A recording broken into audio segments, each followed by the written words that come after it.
இணைப்புரை கருத்து நாம் தரலாம்.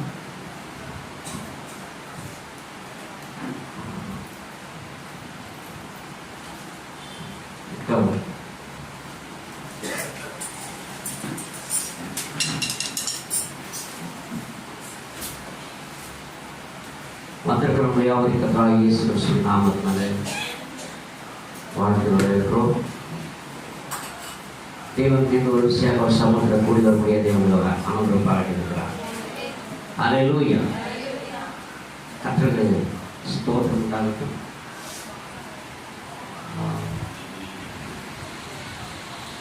செய்தி போடுவதாக ஒரு சில அறிவிப்புகள் வருகிற செவ்வாய்க்கிழமை மணிக்கு பிரேயர் வந்துட்டு திருவண்ணூரில் ஆர்வல் வீட்டில் காலையில் நடக்கும். அந்த சபையை வந்து ஜெபிக்கிறவர்கள் அப்படியாக அங்கே வர முடியாத ஒரு அன்போடு கேட்டுக்கொள்கிறோம். ஒருவேளை அங்கே வர முடியாத சூழ்நிலை இருக்குமா நீங்கள் ஃபோனில் ஜெபம் பண்ணலாம். அத்தனை பேர் வரணும். கர்த்தருக்கு ஸ்தோத்திரம். ஒரு விசேஷமான ஒரு ஜெபமாக இருக்கணும். ஜெபியுங்கள், அதில் பங்கு பெறுங்கள். சகோதரி ஜெபம் இந்த சபையில் இருந்தது. கர்த்தருக்கு ஸ்தோத்திரம் உண்டாகும். அதை கூட வருகிற 20ஆம் தேதி நமக்கு விசேஷத்தை மீட்டிங் இருக்கிறது. அது ஈவினிங் தான். ஐசர் பாஸ்வரா அனௌன்ஸ் பண்ணியிருக்கிறேன். அதனால் இன்றைக்கு வந்துட்டு சரியாக 4 மணிக்கு அந்த கூட்டத்தை நம்ம துவங்கணும். எப்போமா நம்ம ராபோஜில் எப்படி ஸ்டார்ட் பண்ணுவோம் அப்போ தான் வந்துட்டு முடிச்சுட்டு எல்லோரும் போகிறதுக்கு சரியாக இருக்கும். அதனால் அன்றைக்கி 6 நாள் லீவ் போட்டாலும் பரவாயில்ல. ஏன்னா இடையில ஒரு விசேஷ மீட்டிங் நம்ம கேட்க வரோம். ஐசர் பஸ் வர்றதுனால சில ஊழியக்காரர் வருகிறார்கள். இந்த அழைப்பில் யோசனை நான் அழைப்பு கொடுத்துருக்கேன். கர்த்தருக்கு ஸ்தோத்திரம். வெள்ளிக்கிழமை அன்னைக்கு 20ஆம் தேதி வர 20ஆம் தேதி சாயங்காலம் கூட்டம் இருக்கும். ஜெபியுங்கள், அதில் கலந்து கொள்ளுங்கள், அதில் வந்துட்டு. அதே போல் நம்முடைய சகோதரர் ஜெகதீஷ் என்ற சகோதரர் மருத்துவமனையில் ஸ்டான்லி ஹாஸ்பிட்டலில் இருக்கிறார். இன்னும் ஐசு வரதான் இருக்கிறாரு. அவர் பூரண சுகம் பெற்று விடுதலையோடு வீடு திரும்ப வந்த ஜெடி. இந்த குடும்பம் ஒரு வாக்கு கொடுத்துருக்குறாங்க. நல்லா ஆக்ஷன் சொன்னால் அது அவங்களுடைய விசுவாசம். அது இன்னும் அவங்களுக்கு அதாவது இந்துவில் இருக்கிற இப்படியாண்டே அவங்க சொல்கிறாங்க நல்லா ஆக்ஷன் நாங்கள் இயேசு கிறிஸ்துக்குள்ளே வருவோம். அல்லேலூயா. அதனால் தொடர்ந்து அதுக்காக ஜெபியுங்கள், சகோதரனுக்காக அந்த குடும்பத்தில் ஜெபியுங்கள். கர்த்ததாமே அவர் விடுவிப்பாராங்க. அது சொல்கிறோம். இந்த நாளில் யாரும் எதிர்பார்க்க மாட்டேங்க. பிரதர் ஜோஷா பிரதர் நீ வருவார். நானும் உங்களுக்கு சொல்லலை. ஏன்னா அவர் நேற்றுக்கு தான் அவருக்கு தெரியும். நேற்றுக்கு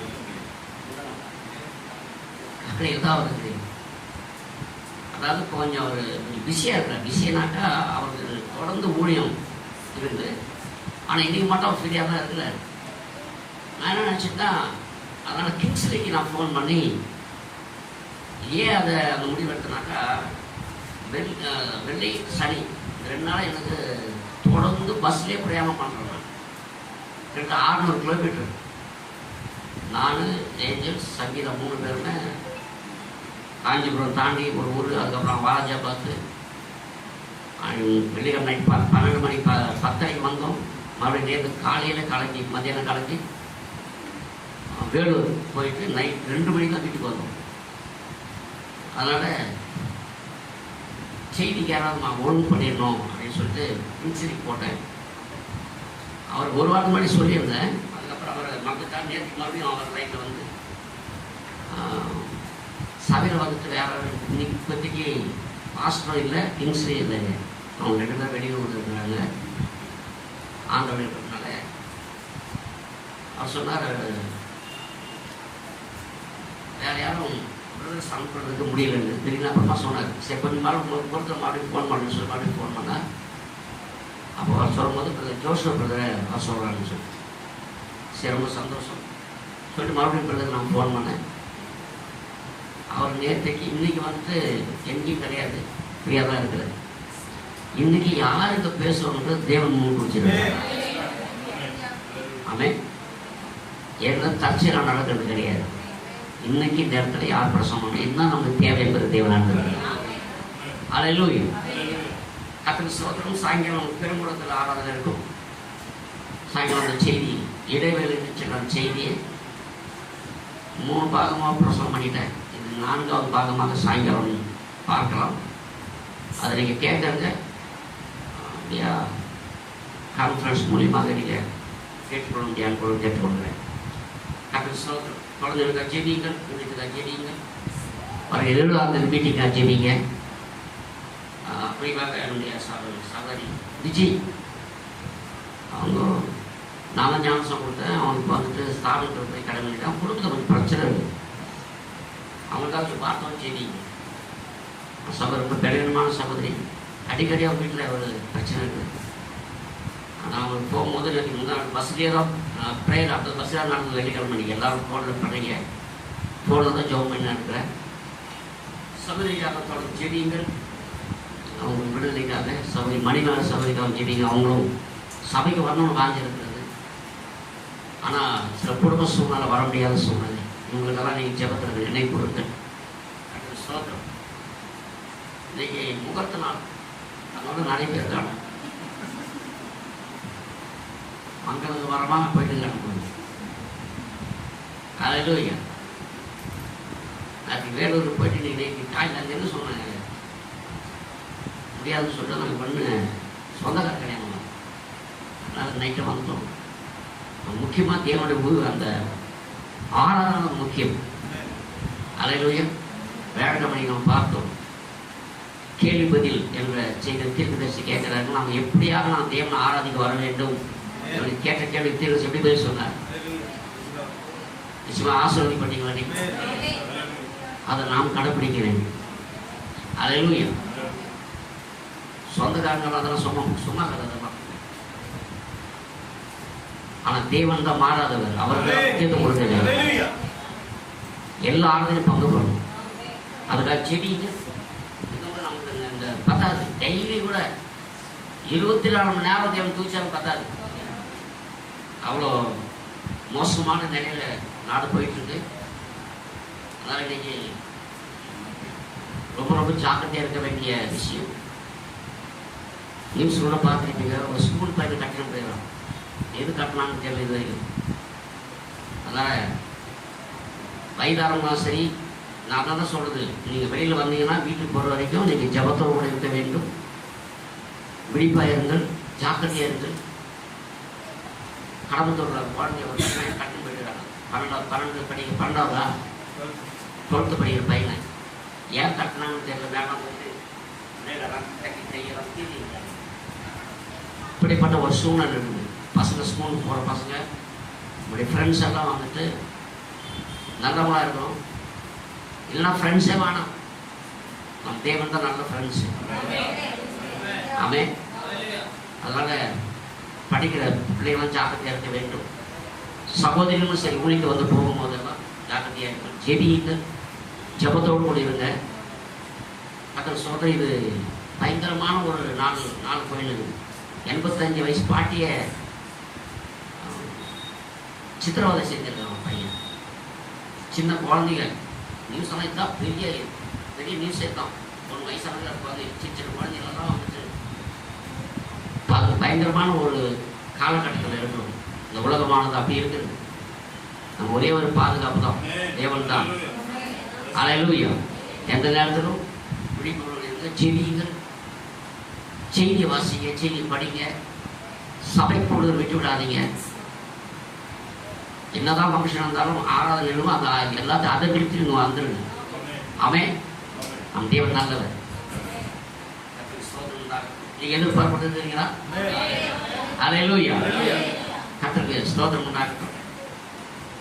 கர்த்தர் தாமே சம்பந்தம் கர்த்தர் ஆசிரியர் குடும்பத்துக்காகவும் அவருக்கு வேலை தோறும் அப்படியாக அம்பத்தூரில் ஒரு ஊழியம் செய்கிறார். சம்பந்தம் செய்திங்க. அவருக்காகவும் அவர் இன்னும் இடங்களில் போய் பிரசங்கிக்கிற அவருக்காகவும் ஜெபித்துக் கொள்ளுங்கள். கர்த்தர் நம்மளை ஆசீர்வதிப்பாரார். எல்லாரும் இருக்கலாம்.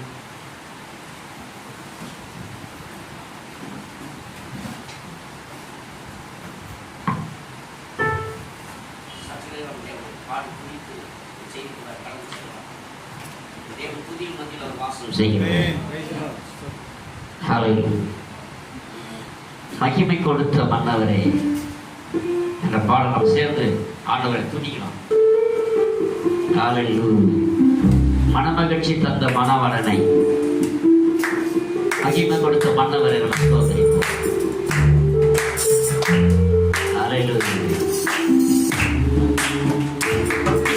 மகிமை கொடுத்த மன்னவரே ஸ்தோத்திரம். மனமகிழ்ச்சி தந்த மணவரே ஸ்தோத்திரம். மகிமை கொடுத்த மன்னவரே ஸ்தோத்திரம். ஆதி வார்த்தையே ஸ்தோத்திரம். ஆற்றுமனேசரே ஸ்தோத்திரம். ஆதி வார்த்தையே ஸ்தோத்திரம்.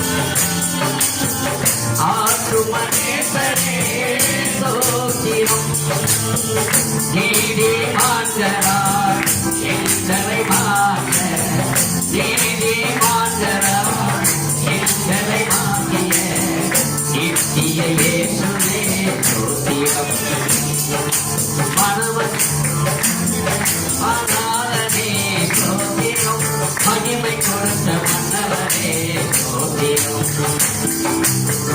மறைவன மன்னரே ஸ்தோத்திரம். நிறைவன வார்த்தையே ஸ்தோத்திரம். ஸ்தோத்திரம். நிறைவன வார்த்தையே ஸ்தோத்திரம்.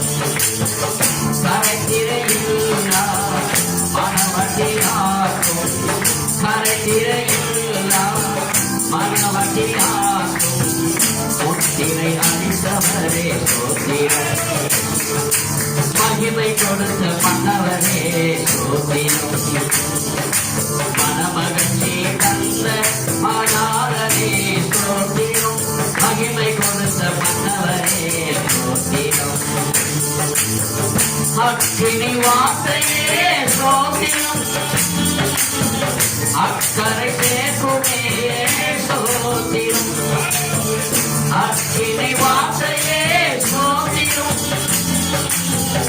அக்கரை சேர்க்குமே ஸ்தோத்திரம்.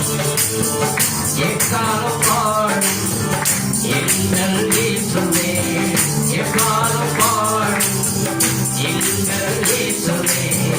கல்வாரி தியாகமே மகிமை கொடுத்த மன்னவரே ஸ்தோத்திரம்.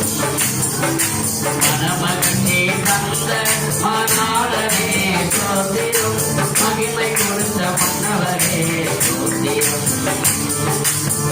பரலோக வார்த்தையே ஸ்தோத்திரம். பரிசுத்த வார்த்தையே ஸ்தோத்திரம். பரலோக வார்த்தையே ஸ்தோத்திரம். பரிசுத்த வார்த்தையே ஸ்தோத்திரம். தேவதாயனா எங்களை மாற்றிடும். தேவதாயனா எங்களை மாற்றிடும். தேவ வார்த்தையே ஸ்தோத்திரம். மகிமை கொடுத்த மன்னவரே ஸ்தோத்திரம். மனமகிழ்ச்சி தந்த மணாளரே ஸ்தோத்திரம். மகிமை கொடுத்த மன்னவரே ஸ்தோத்திரம். மருபராஜனே ஸ்தோத்திரம். மகிமையின் ராஜனே ஸ்தோத்திரம். மருபராஜனே ஸ்தோத்திரம். மகிமையின் ராஜனே ஸ்தோத்திரம். மறுமையில் வாழ்ந்திட பாக்கியம் அளித்திட. மறுமையில் வாழ்ந்திட பாக்கியம் அளித்திட. மன்னாதி மன்னனே ஸ்தோத்திரம். மகிமை கொடுத்த மன்னவரே ஸ்தோத்திரம். மனமகிழ்ச்சி தந்த மணாளரே ஸ்தோத்திரம். மகிமை கொடுத்த மன்னவரே ஸ்தோத்திரம்.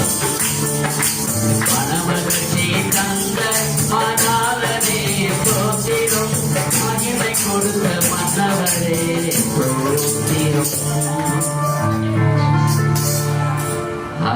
அவருக்கே ஸ்தோத்திரமும் துதியும் கனமும். அவரே அக்கினி வார்த்தையார், அக்கறை சேர்க்கும் வார்த்தை அவரை. எக்காலமும் வாழும் எங்கள் நேசு நம்மோடு கூட இருக்கிறார். நான் வெற்றி விடுவதில்லை, கைவிடுவதில்லை. கடந்து வந்த பாதை நம்ம சுமந்தவர், தாங்கினவர், ஏறினவர். இப்பொழுது நம்மதில் வந்து மூடு பேசவர் வல்லவர். அவர் நம்ம அழைப்பு வந்த வேண்டும். ஆண்டவரே நீ வாரும் என்று நீ வந்து என்னோடு பேசும் ராஜா. எங்களை வெட்ட வேண்டிய இடத்தில் வெட்டும், செதுக்க வேண்டிய செதுக்கும். எங்களை ஆசீர்வாதம் வார்த்தையை கொண்டு ஆண்டவரே துதிக்கிறோம் துதிக்கிறோம் துதிக்கிறோம் துதிக்கிறோம் ராஜா. Hallelujah, hallelujah, hallelujah, hallelujah. Thank you Lord, thank you Jesus. எங்களை நேசிக்கிற நல்ல பிதாவே, கடந்து வந்த பாதையெல்லாம் சுமந்து தாங்கி இந்த 6வது மாதம் நன்றாவது வார்த்தைக்குள்ள கொண்டு வந்தீர் ராஜா. இந்த பிள்ளைகள் ஆராதி துதித்தோர்கள் சாட்சி பகிர்ந்தார்கள். நீர் இன்றைக்கு ஜீவிக்கிறேன் என்பதை கர்த்தர் நாங்கள் அறிந்திருக்கிறோம். ஒளிபோட விண்ணப்பத்தை நீ ஆசீர்வதிக்கிறார்.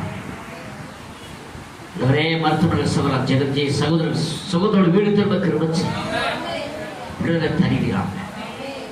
விஜய் கொண்டு சமாதானம் தருகிறாங்க. ஒரே இப்பொழுதும் ஆண்டவரை பேசுகிற மகனை மறைத்து நீர் வெளிப்படுகிறார். நீர் பேச நாங்கள் கேட்கிறோம். எங்களுக்கு தேவையான ஆகாரத்தை தாரும். நாங்கள் புசித்து பிளர்களை எங்களை கிருபை செய்யும்.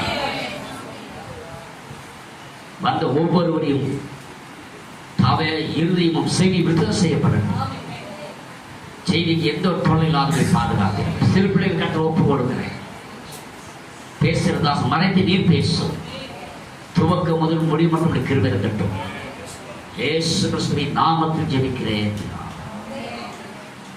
தடைகளை தாக்கடியாக அமைதியோடு கூட நாம் ஓன்லி பிலீவ் என்ற பாடல் பாடும்போது நமக்கு செய்தியை சகோதரர் ஜோஷ் அவர்கள் கொண்டு வரும்படியாக அவர் அன்போடு அழைக்கிறேன்.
கர்த்தருடைய பரிசுத்த நாமத்துக்கு மகிமை உண்டாதாக. கர்த்தராகிய இயேசு கிறிஸ்து நாமத்தினாலே கூடியிருக்கிற யாவரையும் இந்த கால வேளையில வாழ்த்து வரவேற்கிறோம். அல்லேலூயா. இடைவெளியாக சென்னை சபையிலிருந்தும் அருமையான போதகர்களிடத்திலிருந்தும் உங்களுக்கு வார்த்தைகளை கொண்டு வருகிறேன். கர்த்தர் நல்லவர். அல்லேலூயா.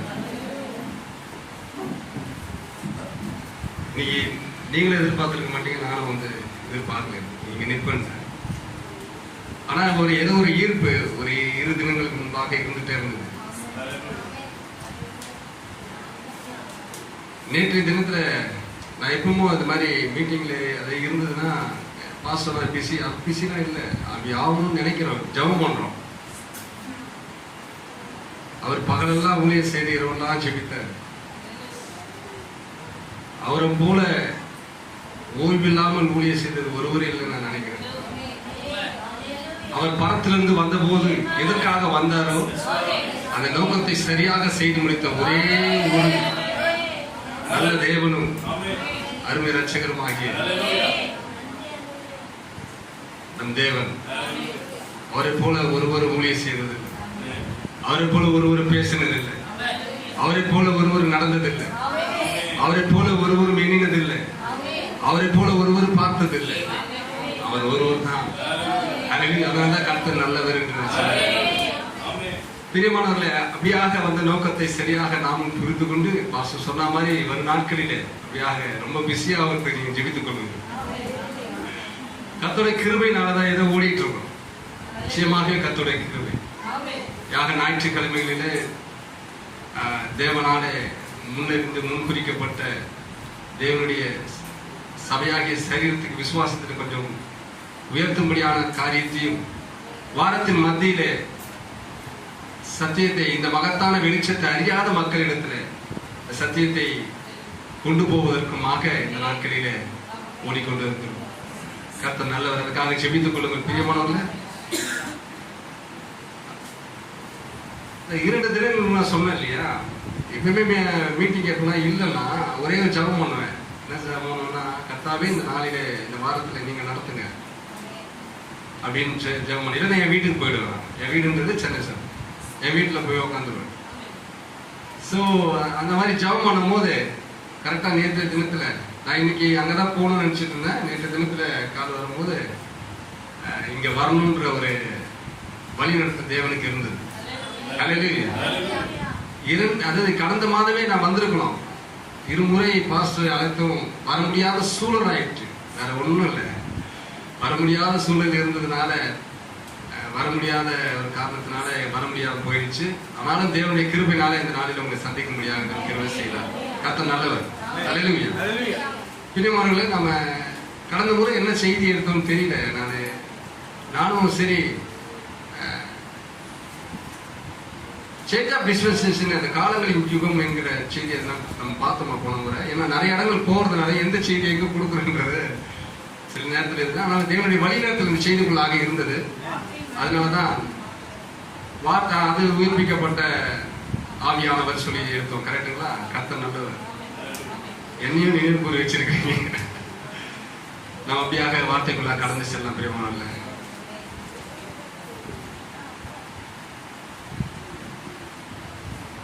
ஆசீர்வதிக்கப்பட்ட இந்த வேத பகுதியில் ஒரு பகுதியை வாசிக்கலாம்.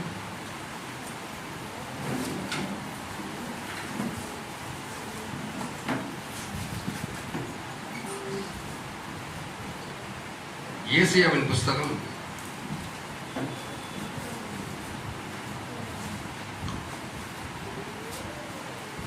58ஆம் அதிகாரம் 11வது வசனம்.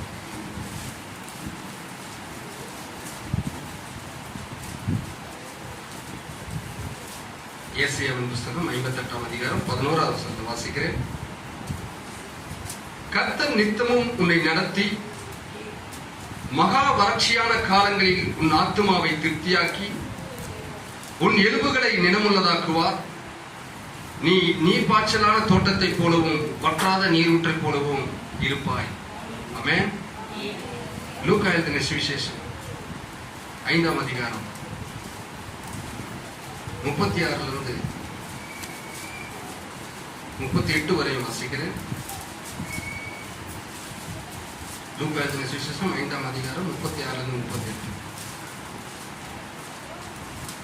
அவர்களுக்கு ஒரு உவமையையும் சொன்னார். ஒருவனும் புதிய வஸ்திர துண்டை பழைய வஸ்திரத்தின் மேல் போட்டு இணைக்க மாட்டான். இணைத்தால் புதியது பழையதை கிழிக்கும். புதிய வஸ்திர துண்டு பழைய வஸ்திரத்துக்கு ஒவ்வாது. ஒருவனும் புதிய திராட்சரசத்தை பழந்துருத்திகளில் வார்த்து வைக்க மாட்டான். வார்த்து வைத்தால் புது ரசம் துருத்திகளை கிழித்து போடும், ரசமும் சிந்திப்போம், துருத்திகளும் கெட்டுப்போம். புது ரசத்தை புது துருத்திகளில் வார்த்து வைக்க வேண்டும், அப்பொழுது இரண்டும் பத்திரப்பட்டிருக்கும். ஆமென், அல்லேலூயா. அதே லூக்கா எழுதின சுவிசேஷம் 19ஆம் அதிகாரத்தில் சில வசனங்களை வாசித்து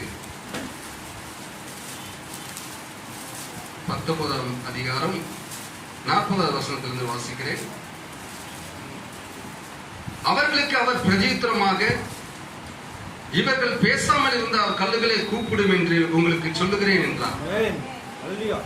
அவர் சமீபமாய் வந்தபோது நகரத்தை பார்த்து அதற்காக கண்ணீர் விட்டு அழுது, உனக்கு கிடைத்த இந்த நாளிலாகிலும் சமாதானத்துக்கு ஏற்றவர்களை நீ அறிந்திருந்தாயானால் நலமாயிருக்கும். இப்பொழுதோ அவைகள் உன் கண்களுக்கு மறைவாயிருக்கிறது. உன்னை சந்திக்கும் காலத்தை நீ அறியாமல் போனபடியால் உன் சத்துருக்கள் உன்னை சூழ மதில் போட்டு உன்னை வளைந்து கொண்டு எப்பக்கத்தில் உன்னை நெருக்கி உன்னையும் உன்னில் உன் பிள்ளைகளையும் தரையாக்கி போட்டு உன்னிடத்தில் ஒரு கல்லின் மேல் ஒரு கல்லிராதபடி செய்யும் நாட்கள் உனக்கு வரும் என்றார். பின்பு அவர் தேவாலயத்தில் பிரவேசித்து அதில் விற்கிறவர்களையும் கொள்ளுறவர்களையும் புறம்பை துரத்த தொடங்கி என்னுடைய வீடு செப வீடா இருக்கிறது என்று எழுதியிருக்கிறது, நீங்களோ அதை கல்லர் குகையாக்கினீர்கள் என்றார். அவன் நாடோறும் தேவாலயத்தில் உபதேசம் பண்ணி கொண்டிருந்தார்.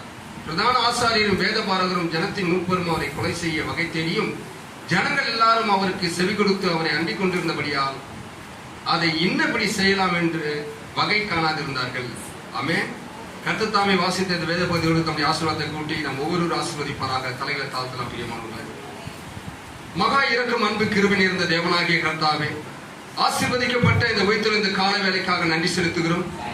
மகத்தான உடைய கிருபையினாலும் தயவனாலும் இரக்கத்தினாலும் ஆண்டவரே உங்களுடைய அனாதி முன்குறித்தனாலும் இந்த கால வேலையிலே நாங்கள் நம்முடைய சமூகத்தில் இயேசு கிறிஸ்து நாமத்தினாலே கூடியிருக்கிறோம். ஆண்டவரே உங்களுடைய நாமத்தினாலே நாங்கள் கூடியிருக்கும் போது நிச்சயமாக நீர் இங்கே இருக்கிறீர் என்று விசுவாசத்தோடு உண்மை அணுகுகிறோம்.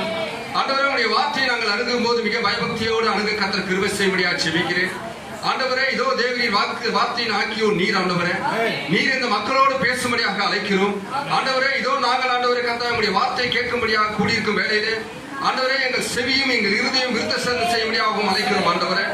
ஆண்டவரே நீர் வந்து எங்களோட கூட பேசும். அது தடையா இருக்கிற எல்லா தடைகளையும் குறைகள், தப்பிதங்கள், அக்கிரமங்கள், அக்கிரம சிந்தைகள், அக்கிரம பேச்சுகள், பார்வைகள், எல்லா செய்களும் அக்கிரம தேவனுக்கு பிரியமில்லாத காரியங்களும் ஆண்டவரே உடைய கல்வாரி சிலுவின் ரத்தத்தினாலே இந்த குறிப்பிட்ட கடைசி நபர் வரை கழுவி சுத்திகரிக்கும்படியாக செபிக்கிறேன். ஆண்டவரே, இந்த ஆண்டவரே நாளின் நாயகர் நீர் மாத்திரமே.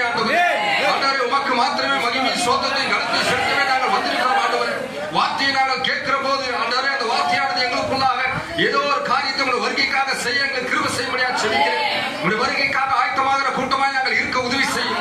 உம்மை போலவே மறுரூபமாக எங்களுக்கு கிருபை செய்யும். இந்த நாளில் இந்த தருணத்தை நாங்கள் விட்டு போகாதபடிக்கு, எங்களை விட்டு உண்மை நீங்கள் நாங்கள் கடந்து போகாதபடிக்கு உண்மை பற்றி பிடித்துக் கொள்ள எங்களுக்கு கிருபை செய்யும்படியாக செபிக்கிறோம். ஆண்டவரே, வியாதியோடு வருத்தத்தோடு வந்திருக்கிற ஒவ்வொருவரும் ஆண்டவரே கர்த்தாவே தேவரீ நீர் சுகப்படுத்தி அவங்களை பலப்படுத்தி எங்களை தேற்றும்படியாக செபிக்கிறேன். எந்த எதிர்பார்ப்போடு ஒரு மக்கள் வந்திருக்கிறார், அந்த மக்களை ஆண்டவர் எதிர்பார்ப்பை நீ பூர்த்தி செய்யும்படியாக செபிக்கிறேன். ஆண்டவரே, ஒரு மனுஷனுடைய சத்தம் அவர்களுக்கு வேண்டாம். ஆண்டவரே, தேவனாகிய கர்த்தருடைய சத்தமே எங்களுக்கு வேண்டும். ஆண்டவரே, இந்த கடைசி நாட்கள் நீ கொடுத்த சத்தத்துக்காக உமக்கு நன்றி. நீர் கொடுத்த உங்களுடைய தீர்க்கதரிசிக்காக உமக்கு நன்றி. ஆண்டவர், நீ கொடுத்த இந்த மகத்தான வெளிச்சத்தில் நடக்க எங்களுக்கு கிருபை செய்யும்படியாக செபிக்கிறேன். ஆசீர்வதியும் ஆண்டவரே சபையினுடைய போதகரையும். இதோ ஆண்டவரே தேவன் அவர் கொடுத்த வழிநடத்தலுக்காக உமக்கு நன்றி செலுத்துகிறோம். ஆண்டவரே, அவரை அவர் குடும்பத்தார் இந்த ஊழியத்தை நீர் ஆசீர்வதித்து ஆண்டவரே இந்த நோக்கத்தை நிறைவேற்றும்படியாக செபிக்கிறேன். கர்த்தர் மேலப்படுத்த வழி நடத்தும் ஆண்டவரே சகல துதிகள மகிமையாக ஒருவருக்கே செலுத்துகிறோம். கர்த்தர் ரட்சகர் மீட்பருமாகிய கர்த்தராகிய இயேசு கிறிஸ்துவின் ஏறப்பட்ட வசனம் வந்து கேட்கிறோம். பரலோக உபசபிதாவே, ஆமென். உட்காரலாம். ஹல்லேலூயா. சந்தோஷமாக இருக்கீங்களா? இந்த செய்திக்கு நான் ஒரு தலைப்பதாக சொன்னேன், காலங்களின் மாற்றம், யுகத்தின் மாற்றம், சேஞ்ச் ஆஃப் டிஸ்பென்சேஷன். ஹல்லேலூயா. காலங்கள் அல்லது யுகங்களின் மாற்றம் என்று பார்க்கும்போது பிரியமானவர்களே, பிரதானமாக 3 யுகங்களை நாம் பார்க்கிறோம். முதல் யுகம் பிதாத்துவத்தின் யுகம், இரண்டாவது குமாரத்துவம், மூன்றாவது பரிசுத்த ஆவியின் யுகம். இந்த காலங்களில் தான் அப்படியாக நாம் பிரயாணப்பட்டு வந்து கொண்டிருக்கிறோம். சரியாக நாம் இப்போது வாழ்வது பரிசுத்த ஆவியானவருடைய யுகம். எல்லாருக்கும் மேலும் இருந்தவர், எல்லாரோடு நடந்தவர், இன்று எல்லாருக்குள்ளும் வாசமாக இருக்கிறார். எல்லாரோடும் எல்லாரோடும் பிதாத்துவத்திலே இருந்த தேவன் ஆகிய கர்த்தர் இஸ்ரவேலை நடத்தின தேவன், எல்லாரோடும் அந்த மக்களோடு நடந்த தேவன் குமாரனாக எல்லாருக்குள்ளும், கேக்குறீங்களா, அருமையான சபையாகிய சரீரத்துக்குள்ளே வாசம் செய்கிற அந்த யுகம் தான் பரிசுத்த ஆவியானவருடைய யுகம்.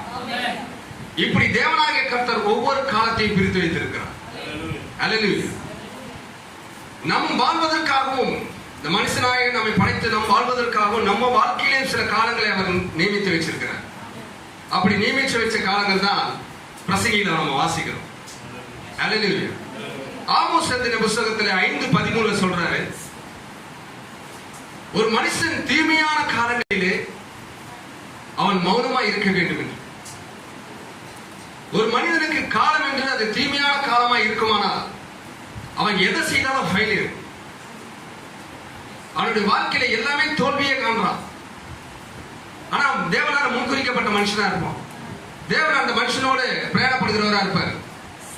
அப்படி இருந்தா வரும், அப்படிதான் வரும். அப்படி வர காலம், ஏன்னா காலங்கள் இருக்குது, அப்படி காலங்களை பிரிச்சுட்டார் தேவன். எப்படி அவர் வருவதற்காகவே பிதாவாக எல்லாருக்கும் மேலும் ஒரு காலத்தை வைத்திருந்தாரோ, எல்லாரும் நடக்க ஒரு காலம் வைத்திருந்தாரோ, எல்லாருக்குள்ளும் ஒரு காலம் வைத்திருந்தாரோ, அதே போல மனுஷனுக்கும் அவனுடைய காலங்களை பிரிக்கிறார் தேவன். அப்படி அந்த மனுஷனுடைய தீமையான காலங்களிலே மனிதன் மௌனமாய் இருக்க வேண்டும் என்று சொல்லுகிறார். அல்லேலூயா. கேக்குறீங்களா? அந்த வசனம் எப்படி சொல்றதுன்னு வாசிக்கலாம். இந்த அர்த்தத்தை சொல்றது வாசிக்கலாம். ஆகையால் புத்திமான் அந்த காலத்திலே மௌனமா இருக்க வேண்டும். எந்த காலத்துல? அந்த காலத்திலே மௌனமா இருக்க வேண்டும். அந்த காலம் தீமையான காலம். அந்த காலம் தீமையான காலம். எந்த காலம் தீமையான காலமோ அந்த காலத்திலே புத்திமான் மௌனமா இருக்க வேண்டும். அல்லேலூயா. சோ காலங்களை பிரிக்கும் போது பிரசங்கில அப்படியே வாசிக்கலாம். பிரசங்கி 3:2-11 வசனங்களை வாசிக்கலாம். இதுதான் நம்மளுடைய நிலை.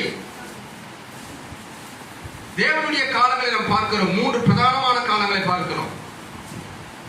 மனிதனுடைய காலங்கள் பிறக்க ஒரு காலம் உண்டு, பிறக்க ஒரு காலம் உண்டு, இறக்க ஒரு காலம் உண்டு, இறக்க ஒரு காலம் உண்டு, நட ஒரு காலம் உண்டு, நட ஒரு காலம் உண்டு, நட்டதை பிடுங்க ஒரு காலம் உண்டு, நட்டதை பிடுங்க ஒரு காலம் உண்டு, கொல்ல ஒரு காலம் உண்டு, கொல்ல ஒரு காலம் உண்டு, குணமாக்க ஒரு காலம் உண்டு, குணமாக்க ஒரு காலம் உண்டு. குணமாக்க ஒரு காலம் உண்டுனா நிச்சயமா அவர் குணமாக்குவார்.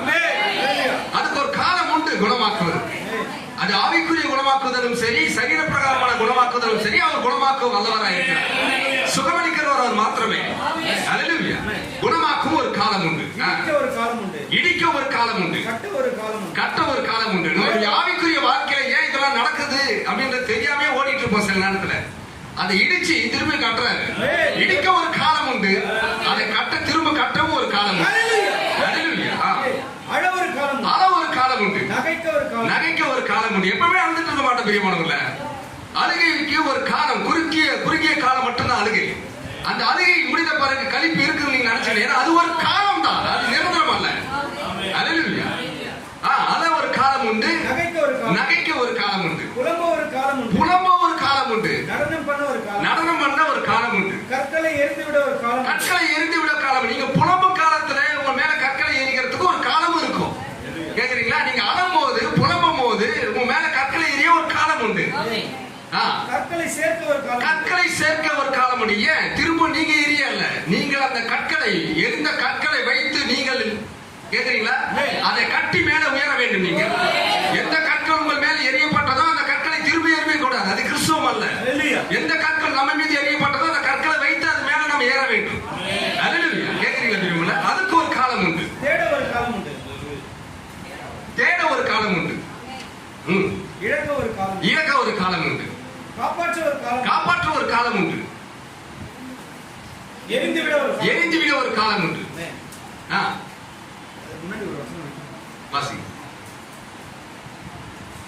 தழுவ ஒரு காலம் உண்டு, தழுவாமல் இருக்க ஒரு காலம் உண்டு, தேட ஒரு காலம் உண்டு, இழக்க ஒரு காலம் உண்டு, காப்பாற்ற ஒரு காலம் உண்டு, எரிந்து விட ஒரு காலம் உண்டு, கிழிக்க ஒரு காலம் உண்டு, தைக்க ஒரு காலம் உண்டு, மௌனமா இருக்க ஒரு காலம் உண்டு. அதுதான் சொல்றாரு, புத்திமான் தீமையான காலங்களிலே மௌனமா இருக்க வேண்டும். மௌனமா இருக்க வேண்டிய காலத்துல மௌனமா இருந்துதான் ஆகணும். அந்த நேரத்துல நம்ம பேச ஆரம்பிச்சா பிரச்சனை தான் அதிகம். கேக்குறீங்களா?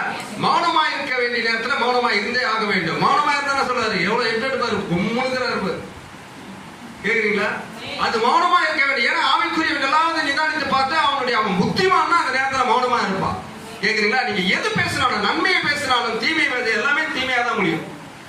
அதனால அந்த நேரத்துல அமைதியா இருப்பது நல்லது, மௌனமா இருப்பது நல்லது. பேச ஒரு காலம் உண்டு. பேச ஒரு காலம் உண்டு. பேச வேண்டிய நேரத்தில் நிச்சயமா பேச வைப்பார் தேவன்.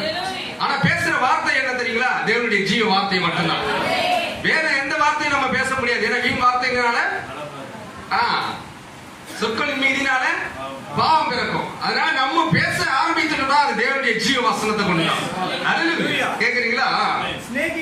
சிநேகிக்க காலம் உண்டு, பகைக்க ஒரு காலம் உண்டு, யுத்தம் பண்ண ஒரு காலம் உண்டு, யுத்தம் பண்ண ஒரு காலம் உண்டு, சமாதானம் பண்ண ஒரு காலம், சமாதானம் பண்ண ஒரு காலம் உண்டு. வருத்தப்பட்டு பிரயாசப்படுகிறவனுக்கு அதனால் பலன் என்ன?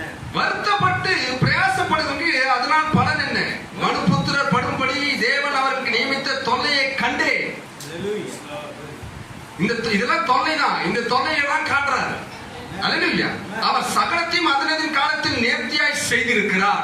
அல்லேலூயா. இவை எல்லாம் ஒரு மனுஷனுடைய 70 வயதோ பலத்தின் மீதினால 80 வயதோ அது தெரியாது. ஆனா இவை எல்லாமே தேவன் அவருடைய நன்மைக்காகவே செய்கிறார். தேவனுக்கு அன்பு கூறுவதற்கு சகலமும் நன்மைக்கு எதுவாய் நடக்கிறது வேதம் சொல்லுது இல்லையா? அவர் சகலத்தையும் அதனதின் காலத்தில் நேர்த்தியாய் செய்திருக்கிறார். உலகத்தையும் அவர்கள் உள்ளத்திலே வைத்திருக்கிறார். ஆதலால் தேவன் ஆதி முதல் அந்த மட்டும் செய்து வரும் கிரியை மனுஷன் கண்டுபிடியான். அதனதின் காலத்துல தேவன் ஒவ்வொரு காரியத்தை நம்ம வாழ்க்கையில நியமிச்சிருக்கிறார்னா, இங்க ஏசாயா 58ஆம் அதிகாரம் 11ஆம் வசனத்தில் வாசித்தோம். மகா வறட்சியான காலம் ஒன்று உண்டு. இந்த மகா வறட்சியான காலம் தான் ரொம்ப மோசமான காலம் ஒரு மனுஷனுடைய வாழ்க்கையில். ஒருவரும் அறிஞ்சு கொள்ளவே முடியாத ஒரு காலம் அது. உங்களை பற்றி புரிந்து கொள்ள முடியாத ஒரு காலம் அது. ஏன் இதெல்லாம் நடக்குது நம்ம வாழ்க்கையில உங்களுக்கே தெரியாத ஒரு காலம். மகா வறட்சி. அந்த நேரத்துல நீர் ஆதாரம் இல்லை, எதுவுமே கிடையாது. உங்க வீட்டுல வந்து எந்த ஒரு ஆதாரத்தையும் விதைக்க கூட முடியாது. ஏன்னா நீங்க வறண்டு கிடக்குறீங்க. மிக வறட்சியான காலங்களிலே இவர் என்ன செய்யறார் பாருங்க. நித்தம் உன்னை நடத்தி. நித்தம் என்பது ஒரு செகண்ட் கூட கேப் விடல. அதுலயே ஒரு செகண்ட் கூட மகா வறட்சியான நேரம் தான் அது. ஆனா அவருடைய வார்த்தை என்ன சொல்லுது? நித்தம் உங்களை நடத்தி. ஒவ்வொரு செகண்டும் நம்மை நடத்துகிற தேவனாய் இருக்கிறார். நித்தம் உங்களை நடத்தி வறட்சியான காலங்களிலே உன் ஆத்துமாவை திருப்தியாக்கி மகா வறட்சியான காலங்களில் நித்தம் நடத்தி இந்த ஆத்துமாவை திருப்தியாக்குகிற நல்ல தேவனை தான் இந்த காலம். யார் எந்தெந்த சூழ்நிலை போயிட்டு இருக்கோம் தெரியாது. ஆனா அது மகா வறட்சியான காலமா இருந்தாலும் உங்க எண்ணங்களில் அப்படி நீங்க நினைச்சிருந்தாலும் ஏன் ஆண்டவரே என் வாழ்க்கையில இதெல்லாம் நடக்குது நீங்க எண்ணிக்கொண்டிருந்தாலும், எதிலுமே எல்லாவற்றிலும் தோல்வியை காண்ற என் வாழ்க்கையில என்னதான் காரியம் என்று நீங்க நினைத்துக் கொண்டிருந்தாலும் ஒரு வசனம் இதை தேற்றும் உங்களை. நித்தம் உங்களை நடத்தி உங்களை நடத்துகிறது தேவன் என்பதை நீங்கள் விசுவாசித்தீங்கன்னா அது மேல வர முடியும். நித்தமும் நடத்துகிற தேவன். அவர் கொஞ்சம் கூட கேப்பே விடல. நீங்க கூட அவரை மறந்துடுவீங்க. அவருக்கு நம்ம மறக்கிறதே கிடையாது. ஹல்லேலூயா. உங்களுடைய பார்வையில நீங்க கூட அவரை பார்க்க மறந்துடுவீங்க. ஆனா அவருடைய பார்வை உங்களை விட்டு விலகுவதே. நித்தம் உங்களை நடத்தி மகா வறட்சியான காலங்களிலே நம்முடைய ஆத்துமாவை திருப்தியாக்குகிற திருப்தியாக்கி உன் எலும்புகளை நினைவுள்ளதாக்குவா. எலும்பு உறந்து போனாதான் மரித்த நிலைமையில இருக்கும். உள்ள எலும்பு மச்சை இருந்தா அவன் எழுந்து நடப்பான். கேக்குறீங்களா பெரியவன்ல? ரத்த ஓட்டம் இருக்கும். அந்த நேரத்தில் அந்த மகா வறட்சியான காலங்களிலே உன் எலும்பை நினைவுள்ளதாக்கி நீ நீர் பாய்ச்சலான தோட்டத்தை போலவும். மகா வறட்சி எங்க இருக்கு? நீர் பாய்ச்சலான தோட்டம் எங்க இருக்கு? எப்படி இருந்த ஒரு நிலையிலிருந்து எப்படி மாத்திரார் பாருங்க தேவன். அந்த தேவன் ஜீவிக்கிற தேவன். அந்த தேவன் ஜீவிக்கிற என்பதற்கு நான் சாட்சியா இருக்கிறேன் உங்களுக்கு. மகா வறட்சியான காலங்களில் நித்தம் நம்மளை நடத்தி நம் ஆத்துமாவை திருப்தியாக்கி எலும்புகளை இளமுள்ளதாக்கி. கேட்கிறீங்களா பெரியவங்கள? வற்றாத நீரூற்றை போல, வற்றாத நீரூற்றை போல இருப்பாய். மகா வறட்சி இப்ப வற்றவே முடியாத அந்த நீர் அப்படி கொண்டு வந்துருவார் தேவன். அல்லேலூயா. அது உலக பிரகாரமான ஆசீர்வாதம் இருந்தாலும் சரி, நான் முதலாவது சொல்றது தேவனுடைய ஆவியினாலே நிரப்பப்படுகிறது, தேவனுடைய வார்த்தையினாலே நிரப்பப்படுகிறது, தேவனுடைய வசனத்தினாலே நம் வாழ்க்கை நிரப்பப்படாத வறண்டு கிடக்கிறது. எப்போ ஆவிக்குரிய வாழ்க்கை வறண்டு கிடக்கிறதோ அப்போதான் இந்த பூமிக்குரிய வாழ்க்கை வறண்டு கிடக்கும். ஆவிக்குரிய வாழ்க்கையை செழிப்பாக்கும் போது கேட்கிறீங்களா பிரியமானவர்களே, இந்த பூமிக்குரிய வாழ்க்கையினுடைய காரியங்கள் எல்லாம் சரியா இருக்கணும். பிரியமானவர்களே, முதல்ல ஆவிக்குரிய வாழ்க்கை தேவனுடைய வார்த்தையினாலே நிரப்பப்பட வேண்டும். தேவனை உண்மையா தேடணும். தேவனை உண்மையா வசனத்துக்கு செவி கொடுக்கணும். உண்மையா தேவனுடைய வார்த்தையை விசுவாசிக்கணும். அப்படி தேடி வரும்பொழுது நித்தம் நம்மை நடத்துகிற தேவன் நம்மோடு கூட இருந்து நம்மை நடத்துவார். ஹல்லேலூயா. எந்தெந்த காலத்திலே நம்ம பிரசங்கில வாய்த்த அந்த எல்லா காலங்களிலும் நம்மோடு கூட இருப்பார். அத ஒரு காலம் உண்டு, நகைக்க ஒரு காலம் உண்டு. அழுதுகிட்டே இருக்கிறானே இன்னும் அந்த வசனத்தை ஒன்னும் பிடிக்கலன்னு அர்த்தம். இன்னும் அவனுடைய வாழ்க்கை தேவனுடைய ஆவியினாலே நிரப்பப்படலன்னு அர்த்தம். தேவனை தேடக்கூடிய நிலையிலே தேடவில்லைன்னு அர்த்தம். கேட்கிறீங்களா பிரியமுள்ள? தேவனை ஆராதிக்க நிலையிலே அவர் ஆராதிக்கவில்லை என்று அர்த்தம். தேவனை நம்பக்கூடிய விசுவாசிக்கக்கூடிய விசுவாசம் இன்னும் அவனுக்குள்ள அதிகப்படவில்லைன்னு அர்த்தம். நீங்க தேவ சமூகத்துல வந்து நின்றீங்கன்னா, தேவனை தேட ஆரம்பிச்சீங்கன்னா, தேவனுடைய வார்த்தை விசுவாசிக்க ஆரம்பிச்சீங்கன்னா, கேட்கிறீங்களா பிரியமுள்ள? அவர் நேற்று இன்று மாறாதவர். அவர் கல்வாரி என்ன செய்தது என்பது இன்னும் நம்ம அறியல. அதனாலதான் நம்ம தடுமாறிட்டு இருக்கிறோம். கல்வாரி சிலுவையிலே தன் ஜீவனையே அழித்து நம்மளை மீட்டிருக்கிறார்னா இப்படி புலம்புவதற்குமா அழுவதற்குமா நம்மளை விட்டு போவதற்காக செய்தாரு? இல்ல, நம்ம வாழ்க்கை ஒரு நேரம் வறண்ட நிலமாயிருந்தது. இன்றோ நீரூற்றை போல, வற்றாத நீரூற்றை போல நம்மிடத்துல ஜீவ ஊற்று போவோம்.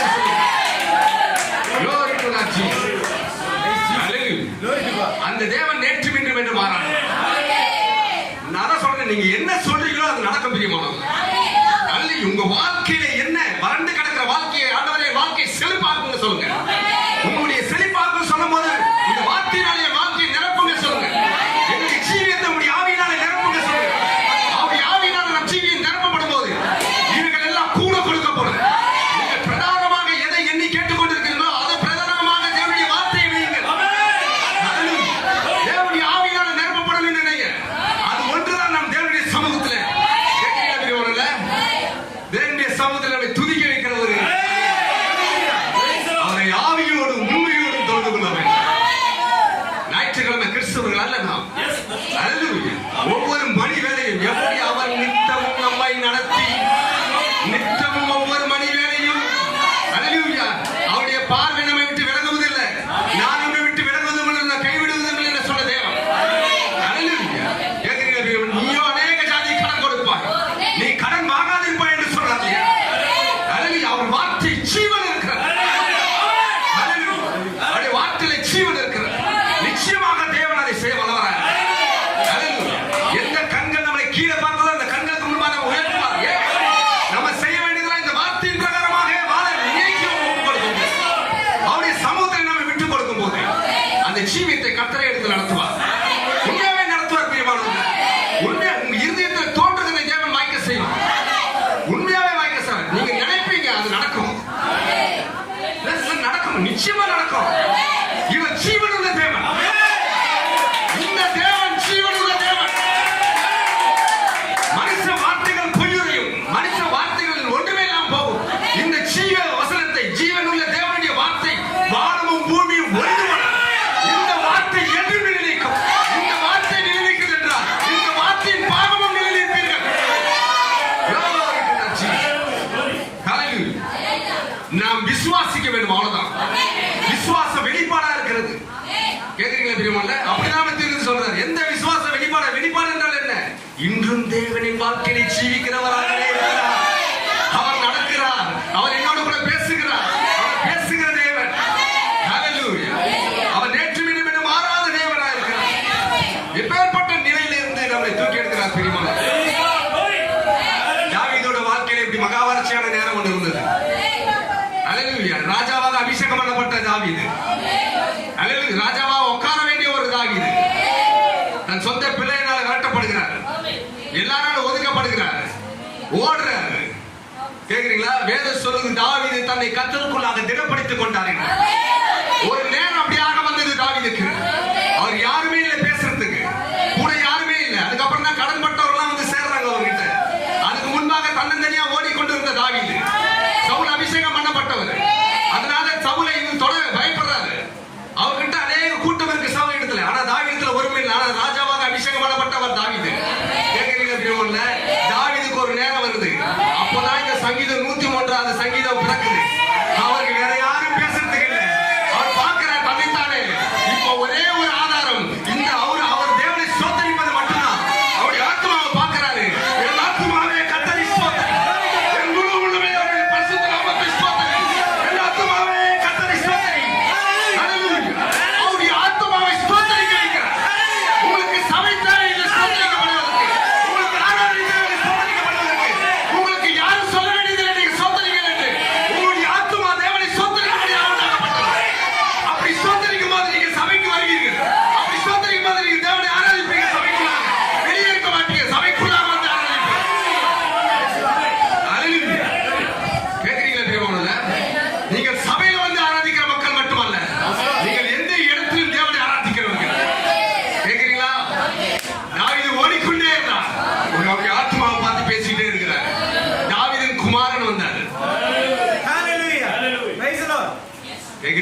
பிசாசு சொல்லுவான், சபைக்கு அப்ப ஆராதனை அப்ப இல்ல, நம்ம சபையில நீங்க கூடி வரலன்னா நீங்க அவரை ஆராதிக்கக்கூடிய நிலையிலிருந்து தவறி போறீங்கன்னு அர்த்தம்.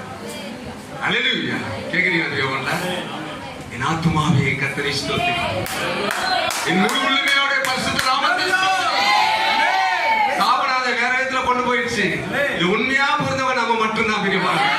தாவீதின் குமாரன் வராரு. யோவான் 12:27 சொல்றாரு, என் ஆத்துமாவே கலங்குகிறது, என் ஆத்துமாவே கலங்குகிறது. அல்லேலூயா. வாசிக்கலாம் brother. Glory to the Jesus.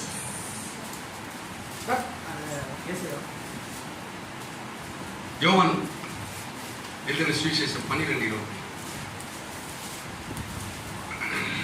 இப்பொழுதே என் ஆத்துமா கலங்குகிறது, இப்பொழுதே என் ஆத்துமா கலங்குகிறது. இது தாவீதின் குமாரன். தாவீது சொல்ற, என் ஆத்துமாவே கர்த்தரை ஸ்தோத்திரின்னு. தாவீதின் குமாரன், இப்பொழுதே என் ஆத்துமா கலங்குகிறது. நான் என்ன சொல்லுவேன்? நான் என்ன சொல்லுவேன்? பிதாவே, பிதாவே, இந்த வேளையிலிருந்து என்னை ரட்சியும் என்று சொல்வேனோ, இந்த வேளையிலிருந்து என்னை ரட்சியும் என்று சொல்லுவேனோ, ஆகிலும் இதற்காகவே இந்த வேலைக்குள் வந்து, இதற்காகவே இந்த வேலைக்குள்ள வந்து நீ சொல்லும் போது இங்க இருக்கிற கூட்டம் யாரா அவருக்குள்ள இருந்தோமா? இங்க இருக்கிற கூட்டம் யாரோ அவருக்குள்ள இருந்தோம். என் ஆத்துமா கலங்குகிறது. என் ஆத்துமா கலங்கு. வாசிக்கலாம். என் ஆத்துமா கலங்குகிறது, என் ஆத்மா அலைகிறது. நான் என்ன சொல்லுவேன்? நான் என்ன சொல்லுவேன்? பிதாவே, பிதாவே, இந்த வேளையிலிருந்து என்னை ரட்சியும் என்று சொல்வேனோ, சொல்வேனா? இதுல இருந்து என்னை விடுதலையாக்குவேன், இதுல இருந்து எப்படியாச்சும் விடுதலையாக்க சொல்லுவேனோ, ஆகிலும் இதற்காகவே இந்த வேலைக்குள் வந்து, இதற்காகத்தாங்க இந்த வேலைக்கே நான் வந்தேன். இந்த வேலைதான் என்னை நிரூபிக்கும் நான் கர்த்தருடைய மனவாட்டியா இல்லை. இந்த வேலைதான் என்னை நிரூபிக்கும் நான் தேவனுடைய குமாரனா குமாரத்தியா இல்லை. இந்த வேலைக்காகவே நான் வந்தேன். இந்த சோதனையை விட்டு, இந்த பிரச்சனையை விட்டு நான் விலகி போக நான் வரல. கேட்கிறீங்களா பிரியமான? அன்னைக்கு கர்த்தருக்குள்ள தாவீது ஈடுபடுத்திக் கொண்டான். ஆனா தாவீது குமாரன் வரும்போது எப்படி பண்ணாரு? அது ஏன்னா தாவீது குமாரன்ல ஒரு சரீரமாகிய பாகம் என்று இருக்கிறது. அந்த சரீர பாகம் பூமியில வரும்போது என் ஆத்துமா கலங்குகிறது. அதில் மிகவும் வியாகுலப்பட்டு பேசுகிற ஒரு காரியமா இருக்கிறது. Glory. Hallelujah. இந்த வேலைக்காகவே நாம் வந்தோம். இதை பைபாஸ் பண்ணி போக முடியாது. இந்த வேலைக்காகவே நாம் வந்தோம். இதை ஜெயிக்க வேண்டும். எது மூலமா ஜெயிக்க வேண்டும்? இந்த ஜீவ வார்த்தையை கொண்டு. Hallelujah. இந்த வார்த்தையை கொண்டு ஜெயித்துதான் கர்த்தர் நிரூபிப்பார், நீ வார்த்தையின் பாகமாகிய மனவாட்டி. Glory to the Jesus. கேக்குறீங்களா தேவன்ல? இந்த வேலைக்காகவே நாம் வந்தோம். ஆமென். கர்த்தர் நல்லவர். இப்ப என்ன பிரச்சனைனா, நாம ஏற்கனவே கடந்து வந்தோம் இல்லையா பாதைகள். அதிகமா ஜெபிக்கிற மக்களா இருக்கு. ஜெபம் கண்டினியூவா இருக்கிறனால தான் அந்த சூழ்நிலை நல்லா இருக்கு. ஹல்லேலூயா. கர்த்தர் நல்லவர் பிரியமான. நான் உணர்றேன். ஹல்லேலூயா. கர்த்தர் உங்களை ஆசீர்வதிப்பாராங்க. கர்த்தர் உங்கள் மேய்ப்பர் அதிகமாக இன்னும் அதிகமாக ஆசீர்வதிப்பார். ஹல்லேலூயா. எப்போ சபையாளர் ஜெபத்தில் அப்படியாக கொண்டு வரப்படுகிறதோ அப்போ அட்மாஸ்பியர் மாறுது பிரியமான. ஹல்லேலூயா. நீங்க வந்து நிற்கும் போது அது தெரியுது. கர்த்தர் நல்லவர். சோ தேவன் வந்து ஒரு காரியத்தை செய்யறதுக்கு முன்பாக சாபனத்துல இருந்து நம்ம வந்துட்டோம் இல்லையா? சாபனத்துல இருந்து வரும்போது இந்த துருத்தி என்ன இருக்கு? பழைய துருத்தியா இருக்கு. இந்த பழைய துருத்தியில புது ரசத்தை, இப்ப இந்த துருத்தியானது புது துருத்தியா மாறும். அப்பதான் அது பத்திரப்பட்டிருக்கும். அப்படிதான் வாசிக்கிறோம். நம்ம வாசிக்கலாம். தாய் லூக்கா எழுதின சுவிசேஷம். அவருக்கு ஒரு ஊமையை சொன்னார். அவருக்கு ஒரு ஊமையை சொன்னார். ஒருவனும் புதிய வஸ்திரத்துண்டை பழைய வஸ்திரத்தின் மேல் போட்டு இணைக்க மாட்டான். இணைத்தால் புதியது பழையதை கிழிக்கும், புதியது பழையதை கிழிக்கும். புதிய வஸ்திரத்துண்டு பழைய வஸ்திரத்துக்கு ஒவ்வாது. பழைய வஸ்திரத்துக்கு ஒவ்வாது. ஒருவன் புது திராட்சை ரசத்தை பழைய துருத்திலே, ஒருவனும் புது திராட்சை ரசத்தை பழம் துருத்திகளில் வைக்க மாட்டான். வார்த்து வைத்தால் புது ரசம் துருத்திகளை கிழித்து போடும். ரசமும் சிந்திப்போம். துருத்திகளும் கெட்டுப்போம். புது ரசத்தை புது துருத்திகளில் வார்த்து வைக்க வேண்டும். அப்பொழுது இரண்டும் பத்திரப்பட்டிருக்கும். கேக்குறீங்களா பிரியமானவர்களே? இந்த ஜீவ வெளிச்சம் நம்ம இடத்துல வந்த போது இந்த துருத்தி பழைய துருத்தியிலிருந்து வந்தது. இந்த துருத்தி புதுசாகும் போது இந்த புது ரசமும் இந்த புது துருத்தியும் ரெண்டுமே பத்திரப்பட்டிருக்கும். கேக்குறீங்களா? இப்ப இந்த துருத்தி பழைய துருத்தியாவே இருந்ததுன்னா, பழைய காரியங்களோட கலந்து ஆகும்? இந்த பழந்துருத்தி இந்த இந்த இந்த புது ரசத்தை ஊற்றுவதனால அது வெடித்து கிழிஞ்சு போயிடும். கேக்குறீங்களா? வாழ்க்கையில சில நேரத்துல அப்படிதான் நமக்கு நடக்குது சில காரியங்களை. நம்ம புரிஞ்சுக்க வேண்டியது என்னன்னா, இன்னும் இந்த ரசத்தை நாம் ஊற்ற அளவுக்கு நம்ம தேவனுக்கு இந்த துருத்தியை ஒப்பு கொடுக்கல. இந்த துருத்தியை நம்ம ஒப்பு கொடுக்கும் போது தேவன் தன்னுடைய ரசத்தை ஊற்ற வல்லவராக இருக்கிறார். இப்ப இரண்டுமே பத்திரப்பட்டிருக்கும். கேக்குறீங்களா? இந்த இரண்டுமே இது பத்திரப்பட்டிருக்கும். முழுமையா இதை நம்ம அர்ப்பணிக்கும் போது தீர்க்கதரிசி சொல்றாரு, எந்த மன்னா இஸ்ரவேல் ஜனங்களுக்கு கொடுக்கப்பட்டதோ அந்த மன்னாவே அவர்கள் மரிக்கும்படியாகவும் செஞ்சது. கேக்குறீங்களா? எந்த மன்னா அவர்கள் ஜீவிக்க வேண்டும் என்று கொடுக்கப்பட்டதோ அந்த மன்னாவை எடுத்து அவர்கள் வைத்து அடுத்த நாள் அதை புசிக்கும் போது அது மரணத்துக்கு ஏதுவான ஒரு மன்னாவா மாறிடும். அல்லேலூயா.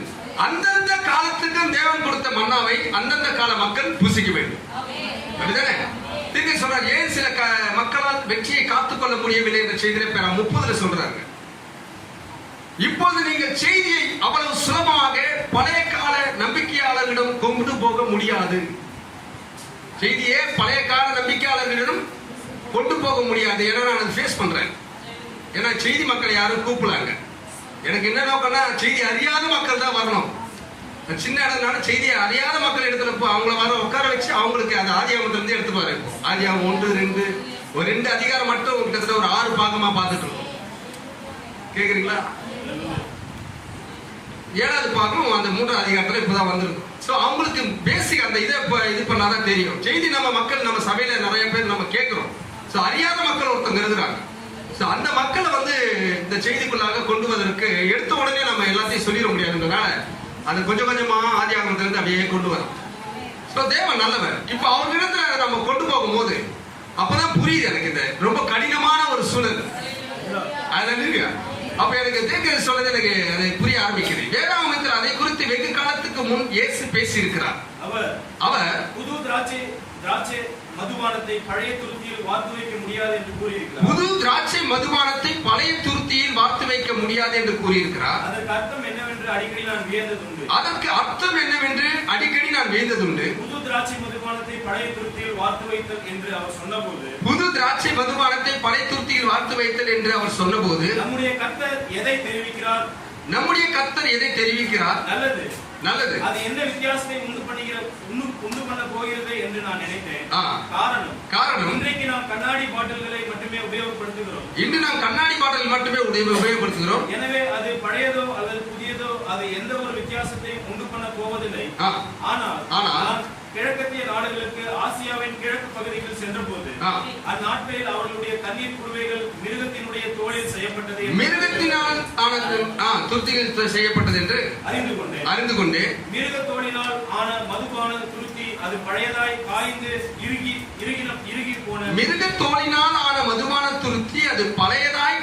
இறுகி போன பின் அதில் புதிய புளிப்பில்லாத திராட்சை மதுபானத்தை வார்த்து வைக்கப்படுகிறது. அப்படி வார்த்து வைக்கப்பட்ட புதிய புளிப்பில்லாத திராட்சை மதுபானத்தில் இன்னுமாக ஜீவ கிருமிகள் இருக்கும். அப்படி புளிப்பில்லாத திராட்சை மதுபானத்தை வார்த்து வைக்கப்படுகிறது. அப்படி வார்த்து வைக்கப்பட்ட புதிய புளிப்பில்லாத திராட்சை மதுபானத்தில் இன்னுமாக ஜீவ கிருமி இருக்கும். மேலும் இப்ப ஓமையா அவர் சொல்லிட்டார் ஆண்டவர். அந்த ஓமையை விளக்குறது தான் இந்த நாட்கள். அதனாலதான் இந்த 7ஆம் தூதனுடைய சத்தத்தினால ரொம்ப நல்லது நம்ம. ஏன்னா அந்த நாட்கள் தான் இந்த தேவ ரகசியமா நிறைவேறும். அதுவும் ஆங்கிலத்தில் அது பினிஷ்டு சொல்லப்பட்டிருக்கு. முற்று பெற்றது. இனிமே ரகசியம் இல்லை. அவர் எப்படி சொல்றா இவரே வியந்து பார்க்கிறார். அதுக்கப்புறம் தேவன் சொல்றாரு அந்த காரியங்களை. அது ஜீவ கிருமி. மேலும் அது புளிக்க தொடங்கும் போது மிகவும் இறுகி போய் விரைத்து போன அந்த பழைய துருத்திகள் வெடித்து போகும். அது அதை தாங்கிக் கொள்ள முடியாமல் அது வெடித்து பிளந்து போகும். திராட்சை மதுபானமும் சிந்தி போகும். துருத்தியும் கிழிந்து போகும். எனவே இன்றைக்கும் அது அந்த விதமாகவே இருக்கிறது. நீங்கள் இந்த புத்தம் புதிய பரலோகத்திலிருந்து வந்த பெந்தேகோஸ்தே மதுபானத்தை எடுத்து ஏதோ ஒருவித பழைய காலத்து கோட்பாடுகளுடன் ஏதோ பழமையான வழியில் நாம் இருந்த ஸ்தாபனங்களினுடைய கோட்பாடுகளோடு இருக்கிற துருத்தியில ஏதோ பழமையான வழியில் பழக்குவிக்கப்பட்ட தீவிர நம்பிக்கையுடையவர்களுடனும் இதை சேர்க்க முடியாது. ஏன் அப்படி நீங்கள் செய்வீர்களானால் அவர்களிடத்தில் சென்று பரிசுத்த ஆவியின் ஞானஸ்தானத்தையும் தெய்வீக சுகமளித்தலையும் அடையாளங்களையும் அற்புதங்களையும் குறித்து பிரசங்கிப்பீர்கள். ஆனால் அந்த பழைய துருத்தியோ அற்புதங்களின் நாட்கள் கடந்து போய்விட்டது. அற்புத நாட்கள் கடந்து எதனா சொல்லுவாங்க, அற்புத நாள் கடந்து போச்சு இது அதுன்னு எல்லாத்தையும் சொல்லுவாங்க. அதனால அவங்க மேல ஊத்த முடியாது. அது ரொம்ப இறுகி போயிடுச்சு. அந்த இருக்கிற நிலைமையில நம்மளை விடுறதுக்கு முன்னாடியே தேவன் நம்மளை கூப்பிட்டார், நம்மளை அழைத்தார். கேக்குறீங்களா? தேவனுடைய சத்தம் நம்ம இடத்துல வந்தது. அப்ப அந்த பல துருத்திகள் அது இறுகி போன நிலையில் ஆகிறதுக்கு முன்பாக நம்மளை அழைத்ததுனால அந்த வார்த்தைக்கு செவி கொடுக்கிறோம். இந்த புத்தம் புதிய இந்த பெந்தெகோஸ்தே மதுபானம் வரும்போது அதை ஊற்றப்படுவதற்கு நம்ம ஆயத்தமாகும். கேக்குறீங்களா? இந்த ரசமான நம்ம இடத்துல ஊற்றப்பட்டிருக்கிறதா? அல்லேலூயா. பிரியமானவர்களே, அந்த நாட்கள்ல ஆண்டவராகிய இயேசு கிறிஸ்து இருக்கும் போதே 19ஆம் அதிகாரத்துல அதை தான் பார்க்கிறோம். அவர் வராரு பூமியில, புத்த புதியதான திராட்சரசம். அவர் அன்னைக்கு இருந்த துருத்திகள் அதை ஏற்றுக்கொள்ள இடமில்லாம இருந்தது. அல்லேலூயா. அவர் வரும் காலத்தை அவர் பேசுறாரு. வாசிக்கலாம் 19ஆம் அதிகாரம். அவர் எந்த காலத்துல வராரு என்பதை பேசுகிறார். அவர்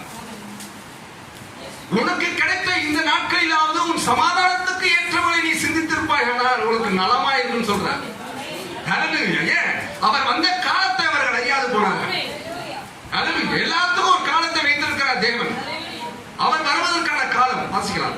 உன்னை சந்திக்கும் காலத்தை நீ அறியாமல் போனபடியினால் உன் சத்துருக்கள் உன்னை சூழ மதில் போட்டு உன்னை வளைத்துக் கொண்டு எப்பக்கத்திலும் உன்னை நெருக்கி. இல்ல அவரு 41ஆவது வசனத்துல பாருங்க, அவர் சமீபமாய் வந்தபோது நகரத்தை பார்த்து அதற்காக கண்ணீர் விட்டு அழுகிறார். நகரத்தை பார்த்தா அந்த கட்டிடங்களை பார்த்து அல்ல, அந்த மக்களை பார்த்து கண்ணீர் விட்டு அழுகிறார் அவர். ஏனென்றால் எல்லாவற்றையும் சிருஷ்டி கர்த்தர். ஆமென். தன்னுடைய ஜனத்தை எப்படி தெரிந்து கொண்டார் என்பதை அவர் அறிந்திருந்தார். எதற்காக தெரிந்து கொண்டார் என்பதை அவர் அறிந்திருந்தார். பிரியமானவர்களே, ஏதேன் தோட்டத்திலே என்ன நடந்தது என்பதை நம்ம பார்த்தோம். எவ்வளவு அழகாக அந்த குடும்பத்தை சிருஷ்டித்தார் தேவன். இந்த குடும்பத்தோட சம்பாஷித்துக் கொண்டிருந்தார். அந்த எண்ணமும் அந்த செய்கையும் அவரிடத்துல இன்னும் கூட மாறல. அவர் அதே எண்ணத்தோட தான் இருக்கிறார். அதே அன்போட நம்ம இடத்துல வர, அதே கிருபையோட நம்மளை நேசிக்கிறார். மனுஷர்கள் அவரை விட்டு விலகி போகும்போது அவர் கண்ணீர் விட்டு அழுகிறார். நகரத்தை பார்த்து கண்ணீர் விட்டு அழுகிறார்.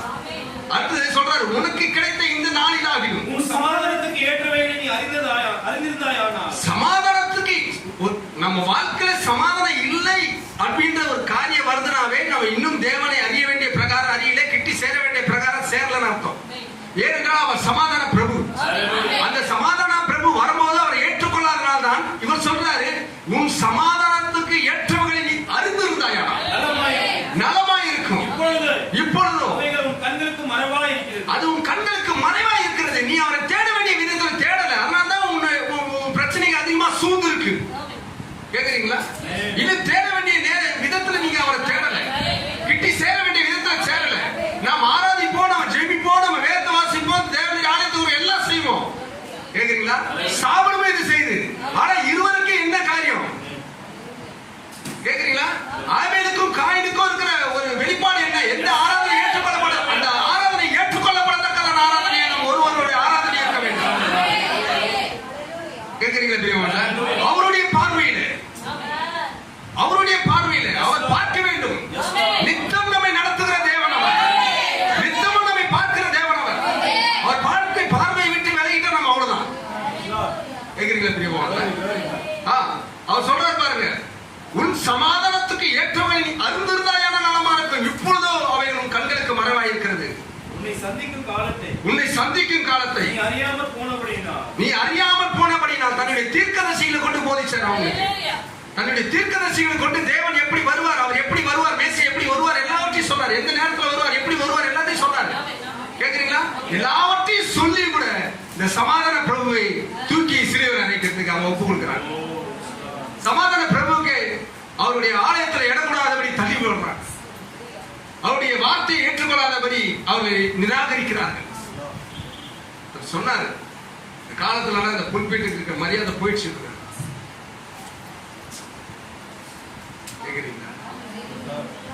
காலத்துல இந்த புல்பீட்டுல இருக்கிற மரியாதை போயிடுச்சு. அப்பதான் தீர்க்கதரிசி சொன்ன வார்த்தை ரெஸ்பெக்ட் என்பது தேவனுடைய வார்த்தையை ஏற்றுக்கொள்ள அதுதான் தேவனுக்கு நீங்க செலுத்துகிற ஊழியக்காரருக்கு நீங்க கொடுக்கிற ரெஸ்பெக்ட். தேவனுடைய வார்த்தையை சொல்லும் போது அதை அப்படியாக ஏற்றுக்கொண்டு வாழ்க்கையில நீங்க வளரும் போது அதை பார்த்து மகிழ்ச்சி பண்றாரு பாருங்க. இந்த ஊழியக்காரருக்கு நீங்க கொடுக்கிற ரெஸ்பெக்ட் கேக்குறீங்களா? தாழ்மை என்பது தேவனுடைய வார்த்தைக்கு கீழ்ப்படிவதை. புல்பிட்ல இருக்கிற அக்னியை குறைச்சிட வேண்டாம். அல்லேலூயா. இங்க இருந்து புறப்படுகிற ஒரு வார்த்தை கேக்குறீங்களா? அதுக்குதான் ஒருத்தர் அபிஷேகம் பண்ணப்பட்டு உங்களுக்கு வைத்திருக்கிறார். அந்த வார்த்தையானது வரும்போது, தேவனுடைய வார்த்தை அதுக்கு முற்றிலுமா கீழ்ப்படிந்து வரும்பொழுது, இந்த சமாதான பிரபு உங்களிடத்துல வந்து சமாதானத்துக்கு ஏற்ற வேலை உங்களை நடத்தலாம். கேக்குறீங்களா பெரியவங்கள? என்னை கேளுங்க. தேவனுடைய வார்த்தையை நான் தவறா சொல்லிட்டேன் ஆண்டவரே, நான் சொல்லிட்டேன், எனக்கு முதல்ல பிரச்சனை போறேன். இந்த வார்த்தை பொய் கிடையாது. என்ன அந்த சூழ்நிலைக்கு தள்ள மாட்டார். இந்த வார்த்தை ஒவ்வொரு பாகம் ஒவ்வொரு எழுத்தும் நம்ம வாழ்க்கையிலே அதை அறிந்திருக்க வேண்டும், சோதித்து அறிந்திருக்க வேண்டும். இது உண்மை, இது உண்மை, இது உண்மை, இது உண்மை, இது சத்தியம், இது நிஜம், இது நிறைவேறும்.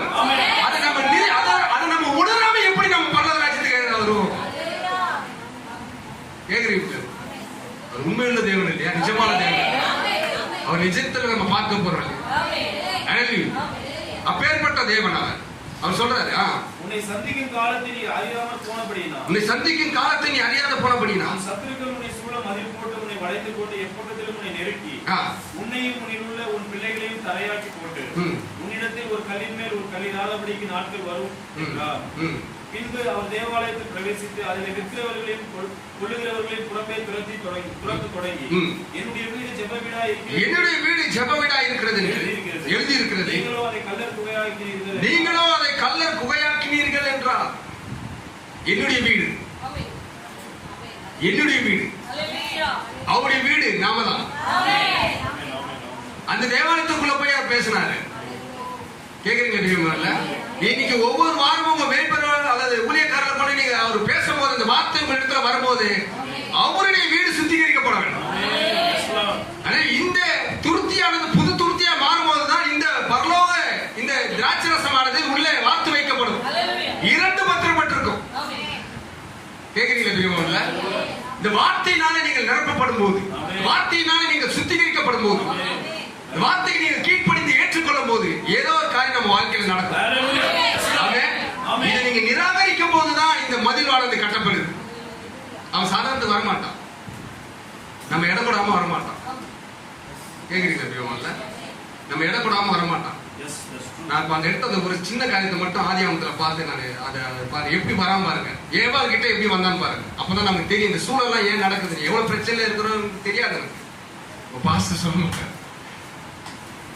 உண்மையா உத்தமமா தேவனுக்காக அழைக்கப்பட்டு ஊழியம் செய்யற எந்த ஊழியக்காரரும் தன்னுடைய சபையை பத்தி வெளியில இருந்து வர ஊழியக்காரர்கிட்ட சொல்ல மாட்டாங்க.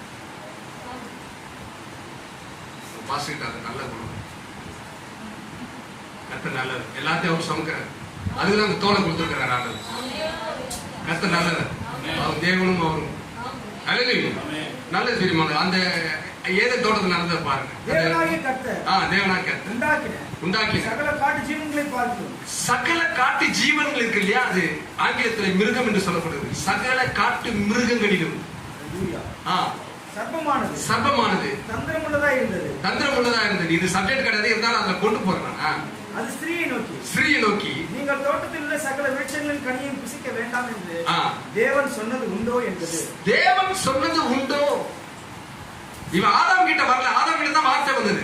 வார்த்தை சின்ன பைபிள், அந்த 2ஆம் அதிகாரம் 16-17 வசனத்துல சொல்லப்பட்டதுதான் வேதாகமம். இந்த வேதாகமானது சிறிய வேதாகமம். இப்ப நம்ம 66 ஆகமம் வச்சிருக்கோம். அப்ப அந்த சிறிய வேதாகமம், அந்த 2 வசனம் தான் சிறிய வேதாகமம். இதை புசிக்கினாலே நீ சாகவே சாவாய். கேக்குறீங்களா? இந்த வார்த்தையை தேவன் ஆதாம் கிட்ட கொடுத்தாரு. இன்னும் மனைவி வரல ஏவாள். அதுக்கு அப்புறம் தான் மனைவி எடுக்கிறாரு. ஆனா வெளியே வராது இந்த அம்மா யாரு? சர்ப்பம் தந்திரம் உள்ளது இல்லையா, அந்த அம்மா கிட்ட போறான். வார்த்தை கொடுக்கும் போது நம்ம ஆதாமுக்குள்ளதான் இருந்தது, வெளியே வரல. இந்த ஏவாள் கூட ஆதாமுக்குள்ளதான் இருந்தது, பிந்தின ஆதாமுக்குள்ளதான் இருந்தது. கேக்குறீங்களா? சரியா எங்க வந்தா பாருங்க. அவன் சரியா எங்க வந்தா? சர்ப்பம் தந்திரம் உள்ளதான் ஏவா ஸ்ரீ கிட்ட வரான். இப்ப வந்து கேட்கும் போது என்ன சொல்றான்? தேவனாகிய கர்த்தர் ஏதாவது சொன்னது உண்டோ? இந்த போட்டு வாங்குவாங்க பாருங்க. நம்ம பிரச்சனை எல்லாம் ஏன் சொல்லுதுன்னா, இவன் போட்டு வாங்கணும்னு என்ன பேசுறதுங்கம்மா? பல எல்லாத்தையும் இந்த புருஷக்கார சொல்லி வச்சிருந்தார் இல்லையா, நம்பி சொன்னார் இல்லையா மனைவி கிட்ட. இந்த மனைவி கிட்ட நம்பி சொன்னதுன்னா இந்த சர்ப்பம் தந்திரம் உள்ளதா இருந்தது இல்லையா. என்ன சொன்னார் அவங்க புருஷன்? எதுனா உங்க வீட்டுல இப்படி அப்படி எல்லாத்தையும் நம்ம பலபலம் சொல்லிடுவோம். இல்ல நமக்கு ஒண்ணும் தெரியாது. நம்ம இந்த ஸ்பிரிட்டை நீங்க உங்களுக்கு எதனா இந்த மாதிரி கேட்கும் போது நீங்க எதனாலும் சொன்னாரா அப்படின்னு கேட்கும் போதே இந்த ஆவி எங்கேன்னு வந்துன்னு பாத்துங்க. கேக்குறீங்களா? அவன் தந்திரமா போனே இந்த அம்மா எல்லாத்தையும் சொல்லிடுச்சு. அப்ப அவன் ஸ்ரீ அவனை சபத்தை பார்த்து, நாம தோட்டத்தில் உள்ள விருட்சங்களின் கனிகளை புசிக்கலாம், ஆனால் தோட்டத்தின் நடுவில் இருக்கிற விருட்சத்தின் கனியை குறித்து தேவன் நீங்கள் சாகாதபடிக்கு புசிக்கவும் அதை தொடவும் வேண்டாம் என்று சொன்னார் என்றார். இப்ப இந்த அம்மா சொன்னது தேவன் சொன்னது அப்படியே சொல்லிட்டாங்களா? உண்மை அப்படியே சொல்லிட்டாங்களா? தேவன் என்ன சொன்னாரோ அப்படியே சொல்லிட்டாங்களா? உண்மை. அவங்க சொன்னது உண்மை 100%. அவங்க என்ன சொன்னாங்கன்றத 2ஆம் அதிகாரம் வாசிக்கலாம். 2ஆம் அதிகாரத்துல போவாங்க. ஆண்டவர் என்ன சொன்னார்? 16ஆம் வசனம். மனுஷனை நோக்கி, நீ தோட்டத்தில் உள்ள சகல விருட்சத்தின் கனியை புசிக்கவே புசிக்கலாம், ஆனாலும் நன்மை தீமை அறியத்தக்க விருட்சத்தின் கனியை புசிக்க வேண்டாம். நீ அதை புசிக்கும் நாளில் சாகவே சாவா என்று கட்டளை. இப்ப இந்த 17க்கும் இந்த அம்மா சொன்ன இந்த 3ஆம் வசனத்துக்கும் எதனா விடை என்ன காரியத்தை சேர்த்திருக்காங்க இந்த அம்மா? இல்ல, இந்த 3ஆம் வசனத்துக்கு ஆனாலும் தோட்டத்தின் நடுவில் இருக்கிற விருட்சத்தின் கனியை குறித்து தேவன் நீங்கள் சாகாதபடிக்கு அதை புசிக்கவும் அதை தொடவும் வேண்டாம் என்று சொன்னார். எதனா சேர்த்திருக்காங்களா இல்ல அப்படியே சொல்லிட்டாங்களா? தொட வேண்டாம். இதுதான் நான் சொல்றேன். தேவன் என்ன சொன்னாரு? எந்த பைபிள் நம்ம கிட்ட கொடுத்தாரோ அந்த பைபிள் இருக்கிற பிரகாரமாகவே நம்ம பேசிட்டோம்னா பிசாசை ஜெயிச்சிடலாம். கேக்குறீங்களா? இப்ப ஏவாள் கிட்ட அவன் தந்திரமா வந்தா இல்லையா? ஏவாளுக்கு ஃபுல் பைபிள் ஏவாள் கிட்ட வரல, ஆதாம் கிட்ட தான் வந்தது. இந்த அம்மா என்ன செஞ்சிச்சு? அவன் கேட்ட உடனே ஒரு வார்த்தையை கூட்டி சொல்லிச்சு, புசிக்கவும் தொடவும் வேண்டாம். இதுதான் அவன் உள்ள வரதுக்கான ரூட். அதுதான் சொற்கள் மிகுதினாலே பாவம் பிறக்கும் என்று வேதம் சொல்லுகிறது. தேவன் பிசாசை ஜெயிக்கணும் சொல்றேன், இந்த அனுபவம் தான் சொல்றேன். நீங்க ஜெயிக்கணும்னா தேவனுடைய தீர்க்கதரிசி நம்ம கிட்ட சொல்லி கொடுத்த ஒரே இதுனா பிசாசை எந்த நேரத்திலும் எந்த இடத்திலும் தேவனுடைய வார்த்தையை கொண்டு ஜெயிக்கலாம். அப்போ தேவனுடைய வார்த்தையை கொண்டு நீங்களும் நானும் ஜெயிக்கலாம்னா ஒண்ணு கூட்டியெல்லாம் சொல்லி ஜெயிக்க முடியாது. கேக்குறீங்களா? அது அவனுக்கு அதுதான் ஆதாரம் அவன் உள்ள வரத்துக்கு. அப்ப நாம ஜெயிக்கிற சூழ்நிலைன்னா தேவனுடைய வசனத்தை மட்டும் பேசினா போதும். தேவனுடைய வசனத்தை மட்டும் சூழ்நிலையில பேசினா போதும். ஒன்னும் கூட்ட வேணாம், குறைக்க வேண்டாம். இன்னும் அதுல நிறைய ஆழங்கள் இருக்கு. கீழே கீழே பார்த்தோம்னா நிறைய காரியத்தை அவன் என்னெல்லாம் செஞ்சிருக்கிறான்னு இருக்குது. சோ இந்த காரியங்கள் தேவன் என்ன சொன்னார் அதை வந்து இதை கூட்டுகிறவங்களும் இதை ஒண்ணு கூட்டக்கூடாது, ஒண்ணு குறைக்க கூடாது. கடைசியில் அது வாதில போய் முடியுது. ஃபர்ஸ்ட் ஆசீர்வாதத்துல தொடர்ந்து ஆதியாகமத்துல, கடைசியில் என்ன சாபத்துல போய் முடிக்கிறது. கரெக்டுங்களா? ஃபர்ஸ்ட் ஆதியாகமத்துல திருமணத்துல முடியுது, கடைசியில் திருமணத்துல முடிக்கிறாரு. கடைசி விபச்சாரத்துல தொடங்குது, அது விபச்சாரத்துல முடியுது. அப்பதான் பாஸ்டர் சொன்னாரு பாருங்க, 3 வயசா இருந்தாலும் சரி, அது 85 வயசானாலும் சரி. ஏன் இதெல்லாம் நடக்குது? கேக்குறீங்களா பிரியமுள்ள? அப்ப பிரச்சனைக்கு எங்க காரணம், எங்க வேர்? இந்த வேரை நீங்க கட் பண்ணுங்க தேவனுடைய வார்த்தையினால.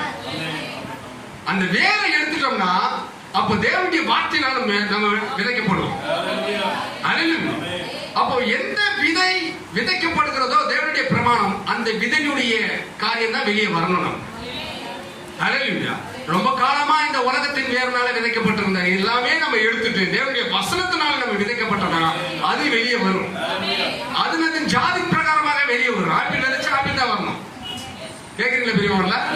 அது அப்படியே கடந்து போகும். இப்ப யுகங்கள் மாற்றம் வரும் பொழுது, யுகங்களின் மாற்றத்திலிருந்து ஆதாமின் யுகத்திலிருந்து அப்படியாக நோவா யுகத்துக்கு நகர்ந்தது. நோவானுடைய யுகத்துக்கு வரும்போது அந்த இடத்துல மனுஷர்கள் ரொம்ப பாவத்தின் மிகுதினால ரொம்ப பாவத்தை செஞ்சுட்டு இருக்காங்க. கரெக்டுங்களா? ஆதாம் பாவமற்ற யுகமா இருந்தது. 2 அதிகாரமும் பாவமற்ற யுகம். தீர்க்கதரிசி சொல்றாரு பாவமற்ற யுகம் என்று. 1-2 அதிகாரம் பாவமற்றது, 3ஆம் அதிகாரத்துல பாவமானது வருகிறது. அதுல இருந்து மனு குலத்தினுடைய வீழ்ச்சி வந்துச்சு.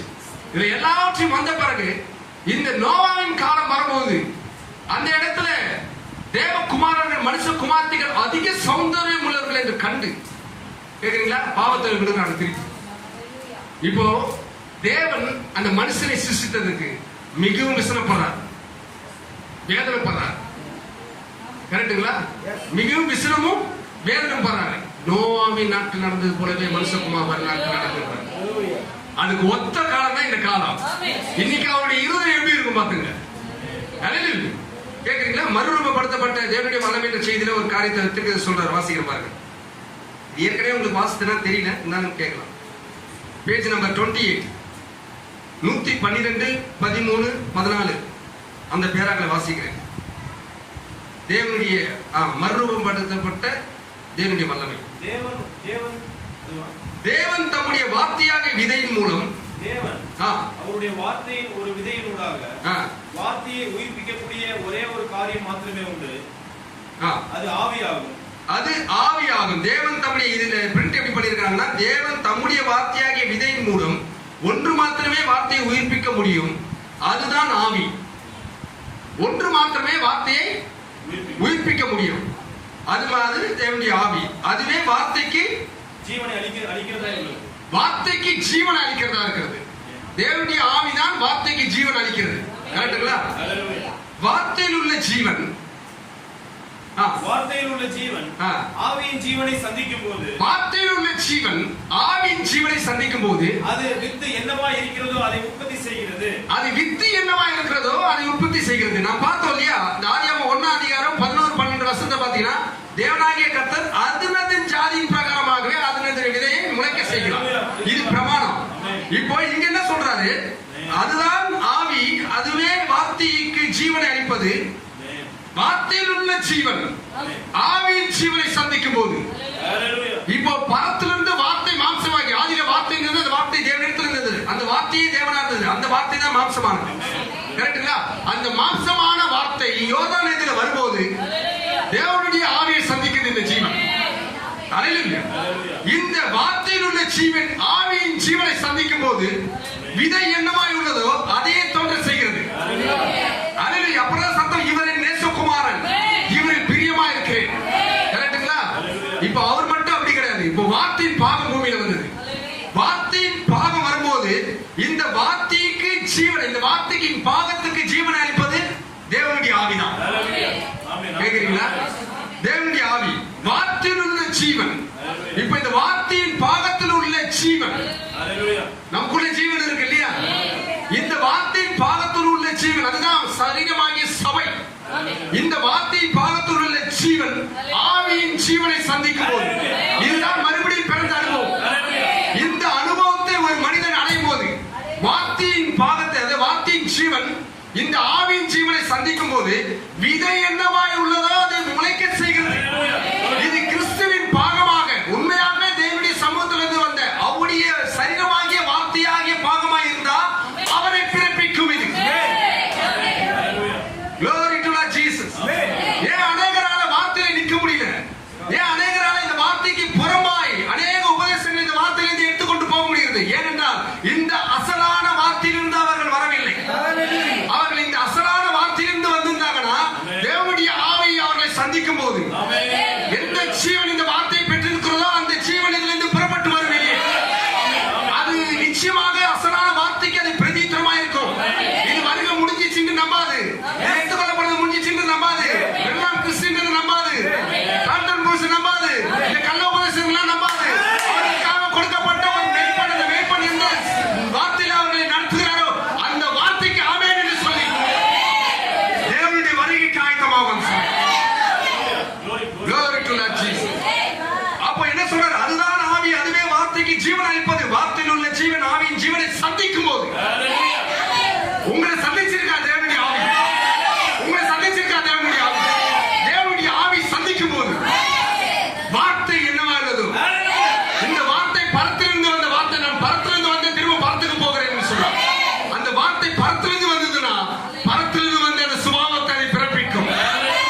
தேவனுடைய சமூகத்தில் வந்து உட்காருவாங்க.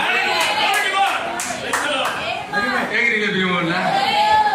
எவ்வளவு தரித்திரப்பட்ட நிலையில இருந்தாலும் தேவனுடைய சமூகத்தில் பரத்திலிருந்து வந்தவர். அவருடைய எண்ணம், அவருடைய சுபாவம், அவருடைய பேச்சு, அவருடைய பார்வை அவராகவே மாறிவிடுவார்கள். அப்படி மாறினவங்களை தான் கூட வரார் அவர். அப்படி மாறினவங்க தான் கூட வரார். அப்படி மாறினவங்களுக்காகத்தான் ஒரு எளிமையான தீர்க்கதரிசி அனுப்பினார். அந்த தீர்க்கதரிசியை உடைத்தார் தேவன், உருவாக்கினார். எல்லா சோதனையிலையும் அவரை டெஸ்ட் பண்ணார் தேவன். எல்லா சோதனையிலையும் அவரை நிரூபிச்சார். தேவனுடைய வார்த்தை பாகமே. கேக்குறீங்களா? ஏற்கனவே சொன்னேன், பவுலுக்கு இருந்த அனுபவம் யோவானுக்கு இருந்த அனுபவம் ரெண்டு வித்தியாசமா.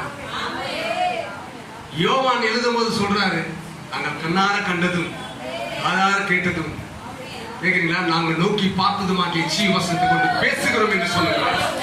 அப்படி பேசுகிறவர்கள் அல்ல. பவுல் சொல்றாரு, கிறிஸ்துவுடனே கூட சிலுவையில் இது நான் அல்ல, கிறிஸ்துவே எனக்குள் பிழைத்திருக்கிறார். கிறிஸ்து பிழைக்கிறார்னா ஜீவிக்கிறார்னா. அவன் நான் பிழைக்கிறபடினாலே நீங்கள் பிழைப்பீர்கள், நான் ஜீவிக்கிறபடினாலே நீங்கள் ஜீவிப்பீர்கள்.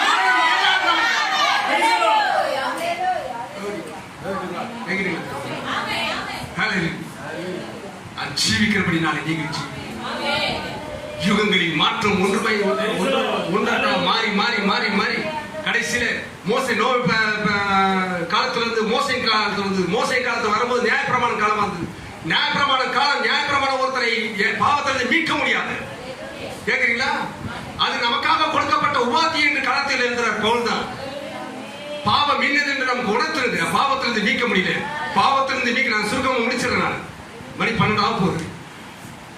நியாயப்பிரமாணத்திலிருந்து அப்படியாக வரும்பொழுது, கேட்குறீங்க பிரியமானவர்களே, நியாயப்பிரமாணத்தின் கிரியையினால ஒரு மனிதன் ரட்சிக்கப்பட முடியாது, கிருபையினால ரட்சிக்கப்பட முடியும் என்பதனால தான் நியாயப்பிரமாண காலம் முடிஞ்சு கிருபை காலம் வந்தது. அந்த கிருபையின் ஆக்கியோம் தான் இயேசு கிறிஸ்து.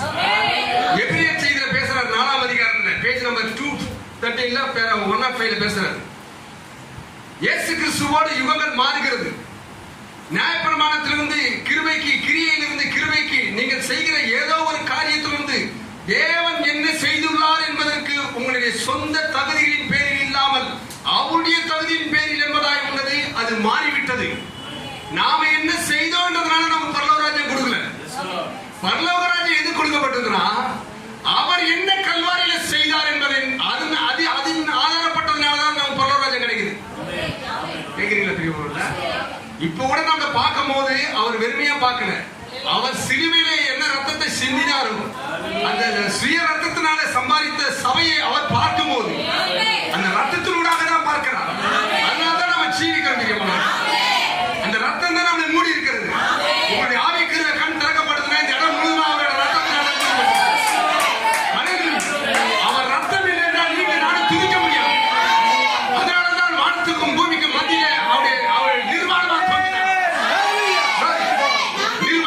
பாவத்திலே இழந்தவர்களை நிர்வாணமாக ஆகி மீட்கார். ஆதாமின் ஏவாளும் நிர்வாணத்தினால் பாவத்தில் இருந்தார். இவர் தேவகுமாரனாக அந்த சராசரி சிஸ்டத்தை தேவனாக. நல்லா நினைச்சு பாருங்க பெரியமானவர்களே, நம்ம ஒரு பனியன் போடாம வெளியே வருவோமா? ஒரு சட்டம் போடாம வெளியே வருவோமா? சொல்லுங்க. உங்களுக்காக எனக்காகவும் நாடுகள் நிர்வாணமாக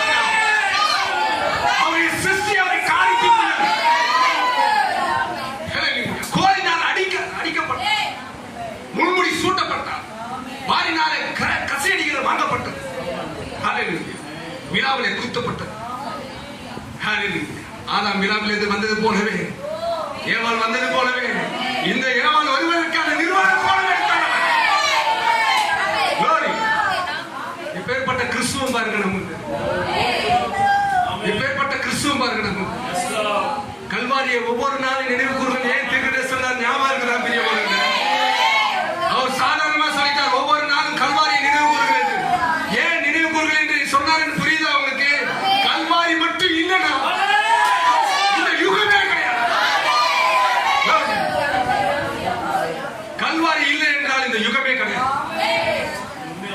கல்வாரியில் அவ்வளவு காரியத்தை கல்வாரியை நோக்கி பார்த்த யாரும் பிரித்துக் கொள்வார்.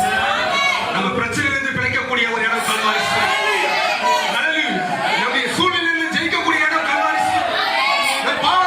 பாவத்தினால்தான் பிரச்சனைகள் இருக்கிறது. பாவத்திலிருந்து வெளியே வந்தா பிரச்சனையிலிருந்து வெளியே வரணும். அதுக்கு ஒரே பரிகாரி சிலுவை.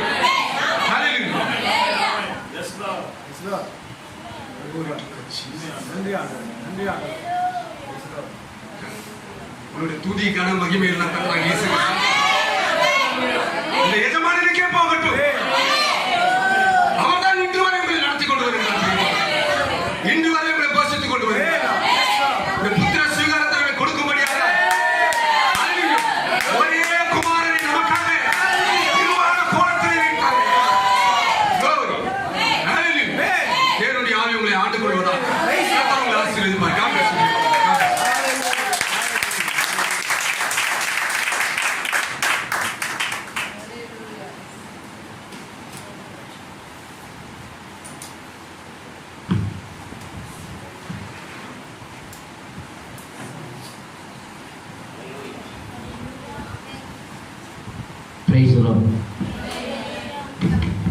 இயேசு கிறிஸ்து நேற்றும் இன்றும் என்றும் மாறாது. அவர் மாறாத தேவன். அவர் இன்றைக்கு நம்மளோடு இருக்கிறார். அவர் மாறாத தேவன் தான் நம்மளை மாற்றுகிறார். பழைய துருத்தியாக நம்மை புதிய துருத்தி மாற்றுகிறார். அல்லேலூயா. ஒரு கிறிஸ்து கொடுத்த என்ன இருக்கிறார்? புது சிஷ்யம் மாற்ற வல்லவன் நம் தேவன். அல்லேலூயா. நிச்சயமாக நாம் தேவனை துதிக்காமல் இருக்க முடியாது. அவர் ஆராதிக்காமல் இருக்க முடியாது. தேவன் அவ்வளவாய் நம்ம நேசித்து அந்த கல்வாரி சிலுவையில் நமக்காக அவர் நிர்வாணமாய் நம்முடைய பாடுகள், நம்முடைய பாவங்கள், நம்முடைய அக்கிரமம் எல்லாத்தையும் சுமந்து அவர் தீர்த்தார். அல்லேலூயா. பயப்படாதீர்கள், கலங்காதீர்கள். எல்லாத்துக்கும் ஒரு காலம் உண்டு. ஆமென். பிரச்சனை இருக்குது ஒரு காலம் என்றால் மாறுது ஒரு காலம். நீ அழுகிற காலம் ஒன்று, நீ சிரிக்கிறது ஒரு காலம் வைத்திருக்க. வேதம் சொல்றது பூமியில போராட மனுஷன் குறிக்கப்பட்ட காலம் இருக்குது என்று யோபு புஸ்தகம் வாசிக்கும். நம்முடைய பிரச்சனை வியாதியால் நிரந்தரமானதல்ல. நம்முடைய தொல்லை கண்ணீரால் நிரந்தரமானதல்ல. தற்காலிகமான மாற்றக்கூடியவர் அவர். நாம் செய்ய வேண்டியது என்ன? நாம் எதை விசுவாசிக்க வேண்டும்? தேவனுக்காக எல்லாவற்றையும் விட்டு சரண்டராய் அவர் சமூகத்தில் ஆண்டவர் ஒன்றுமே இல்லை அல்லேலூயா. நீ தேவனுடைய சமூகத்தில் ஜீரோவாக மாற்றும் பொழுதுதான் அவர் ஹீரோவாக மாற்றும். அல்லேலூயா. நிச்சயமாக தேவன் மாறாத தேவன். அவர் இன்றைக்கு நமக்காக நிற்கிறவர், நம்ம அக்கறை உள்ளவர், நம்ம நினைவாய் இருக்கிறவர், நம்ம மறவாத தேவன், நம்மோடு கூட வருகிறவர். நாம் தான் சில நேரங்கள் அவர் விட்டு விடுகிறோம், அவர் மறந்து விடுகிறோம். அவர் மறக்காத தேவன். அல்லேலூயா. அவர் கல்வாரி சிலுவையில் செய்த நன்மை அவர் மறக்க முடியாது.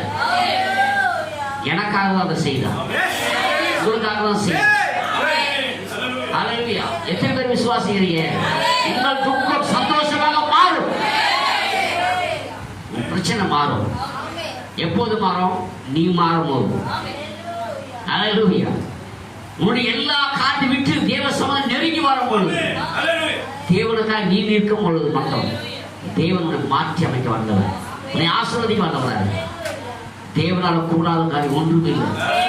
இதெல்லாம் ஆண்டவரோட முடிவுன்னு நினைக்காதீங்க. அவரால் கூடாத காரியம் ஒரு சின்ன காரியம் கூட கிடையாது.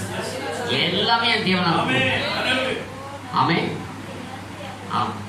விசுவாசத்தோடு அவருக்கு சமூகத்தில் இருக்க வேண்டும். அதிகமாக தேவனை துதிக்க வேண்டும். அவர் நினைவாக நாம் இருக்க வேண்டும். அல்லேலூயா. தாவீது சொல்கிற ஒரு இடத்துல, நான் வீண் சிந்தனை வெறுத்து கர்த்தர் வேதத்தில் பிரியப்படுகிறேன். இரவும் பகலும் கர்த்தர் வேதத்தில் தியானமா இருக்கிற மனுஷன் அவன் நீர்க்கால் ஓரமாய், எப்படி ஒரு அருமையான வார்த்தை கேட்டோம், வறட்சியா இருந்த தோட்டத்தை அவன் நீரூற்றாக மாற்றுகிறார். தேவனால மட்டும் ஞானத்தினாலேயோ, உன் அறிவினாலேயோ, உன்னுடைய பணத்தினாலேயோ, உன் பலத்தினால முடியாது. அதெல்லாம் ஒன்றுக்கும் உதவாது. நம் தேவன் நம்மத்தில் வரும்பொழுது நிச்சயமாகவே நம்முடைய சூழ்நிலைகள் மாறும், நம்ம பிரச்சனைகள் மாறும். விசுவாசத்தோடு இருப்போம். தேவனை பற்றி கொள்ளு, தேவனுக்காக தீர்ந்து எல்லாம் வேணும் இருக்கலாம்.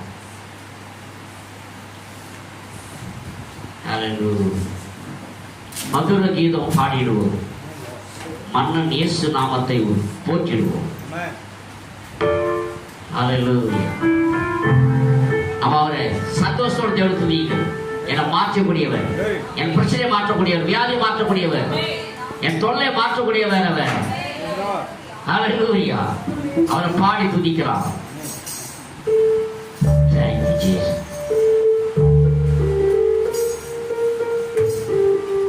எல்லாரும் ஒரு மனதோடு கூட கேட்ட வார்த்தையை நினைத்து தேவன் நமக்கு எப்படி எப்படி காரியங்கள் செய்தார் என்பதை நினைத்து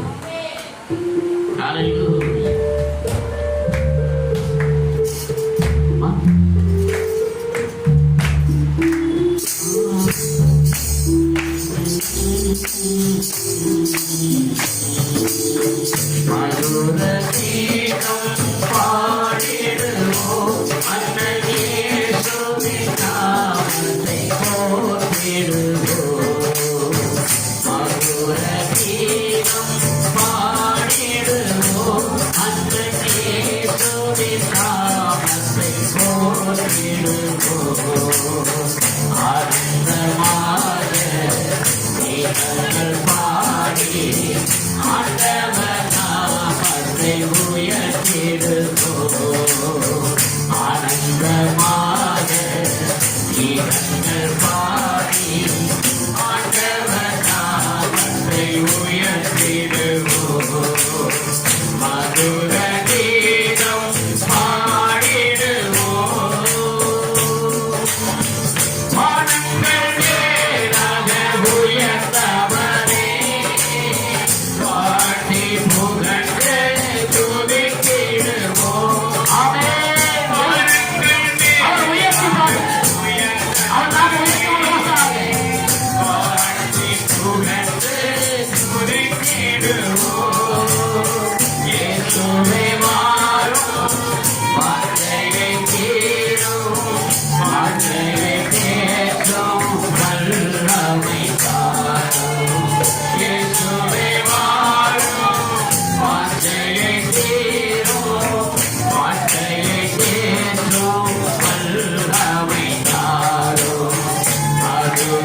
ஜெயமாக வென்றவர்.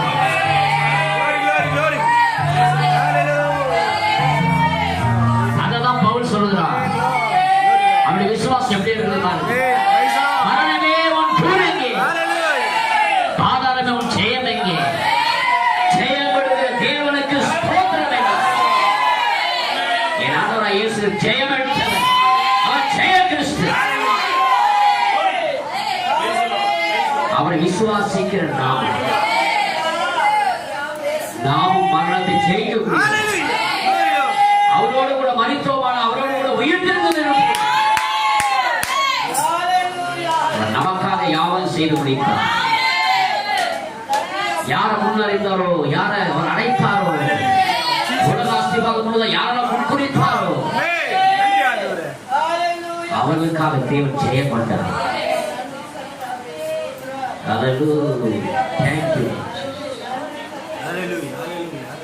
மன்னித்து அளித்தார். பாதகவன் நீட்டா மறுரூபமாக்கி மகிமையில் சேர்த்தார்.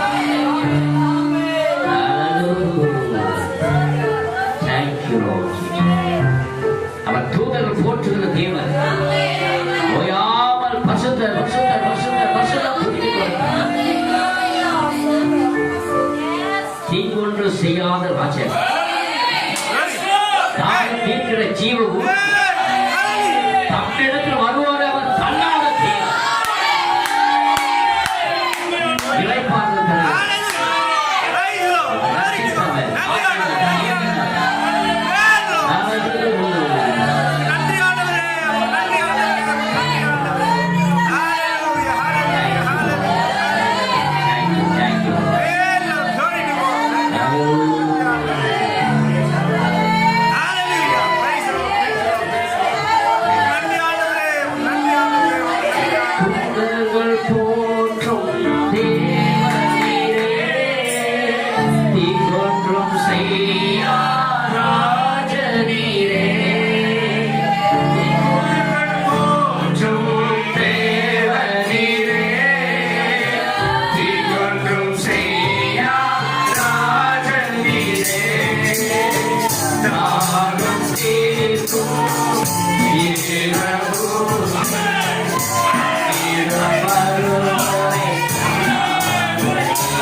Amen.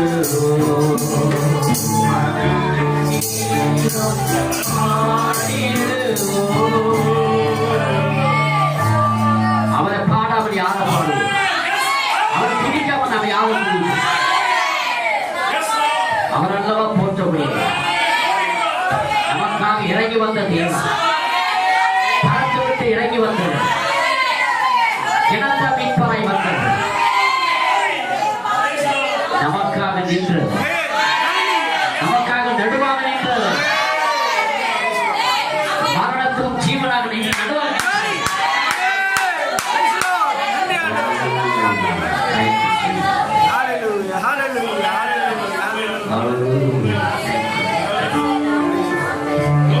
நேசிக்கிறேன். நல்ல நேற்றும் இன்றும் என்று மாறாத ஜீவனுள்ள தேவன், எங்கள் ஜீவாதிபதியே, இந்த வருஷத்துமான வீட்டத்தினால்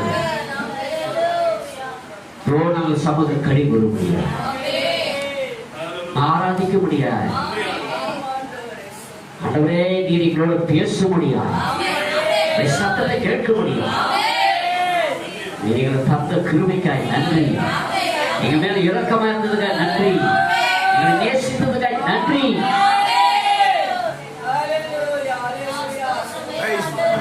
வந்து எங்களோடு பேசுகிறேன்.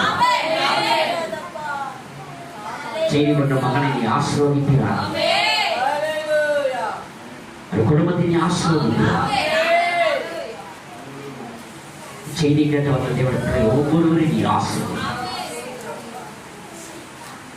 கஷ்டம் சீமன் பண்ணி ஆசீர்வதிப்போட கிருபை இருக்கட்டும், அகமசோட கிருபை இருக்கட்டும், கிருஷ்ண எப்னேசோட கிருபை இருப்பதாக, செல்வத்தோட கிருபை, மீதியோட டேரியோட தேவான்கோட கிருபை இருக்கட்டும், மாலதி ஏனோசோடு மேல நெவிலோட பிள்ளைகளோட கிருபத்தை நடத்தும், சங்கீதோட தங்கராஜ் நீங்க மஞ்சளோட கிருபை இருக்கிற பிள்ளைகளை பாதுகாப்பு நடத்தும், மகாவோட நந்தகுமாரோட சாலமனோட மனோட கிருபை இருக்கட்டும், நம்முடைய விஜயபுரத்தோட கீதோட கிருபை இருக்கட்டும். ஐயா பிள்ளைகள் ஆசீர்வதிக்கிறாங்க.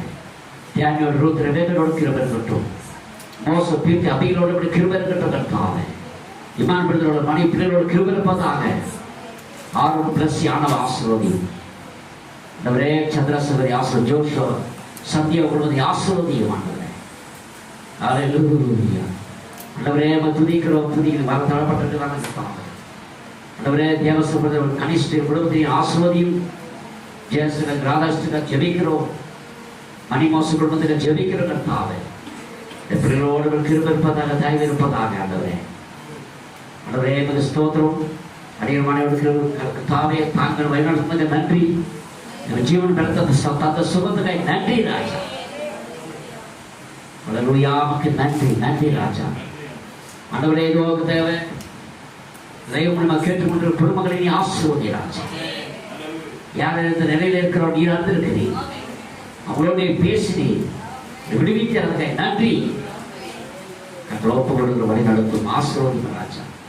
இந்த மாத்திரம் எல்லா ஊழிக்கும் கற்றோப்பு கொடுக்கிறோம், ஆசீர்வதி. நீ சாயங்காலம் நடக்க பெருக்குளத்தை ஒழித்து ஆசீர்வதிக்கிறான்.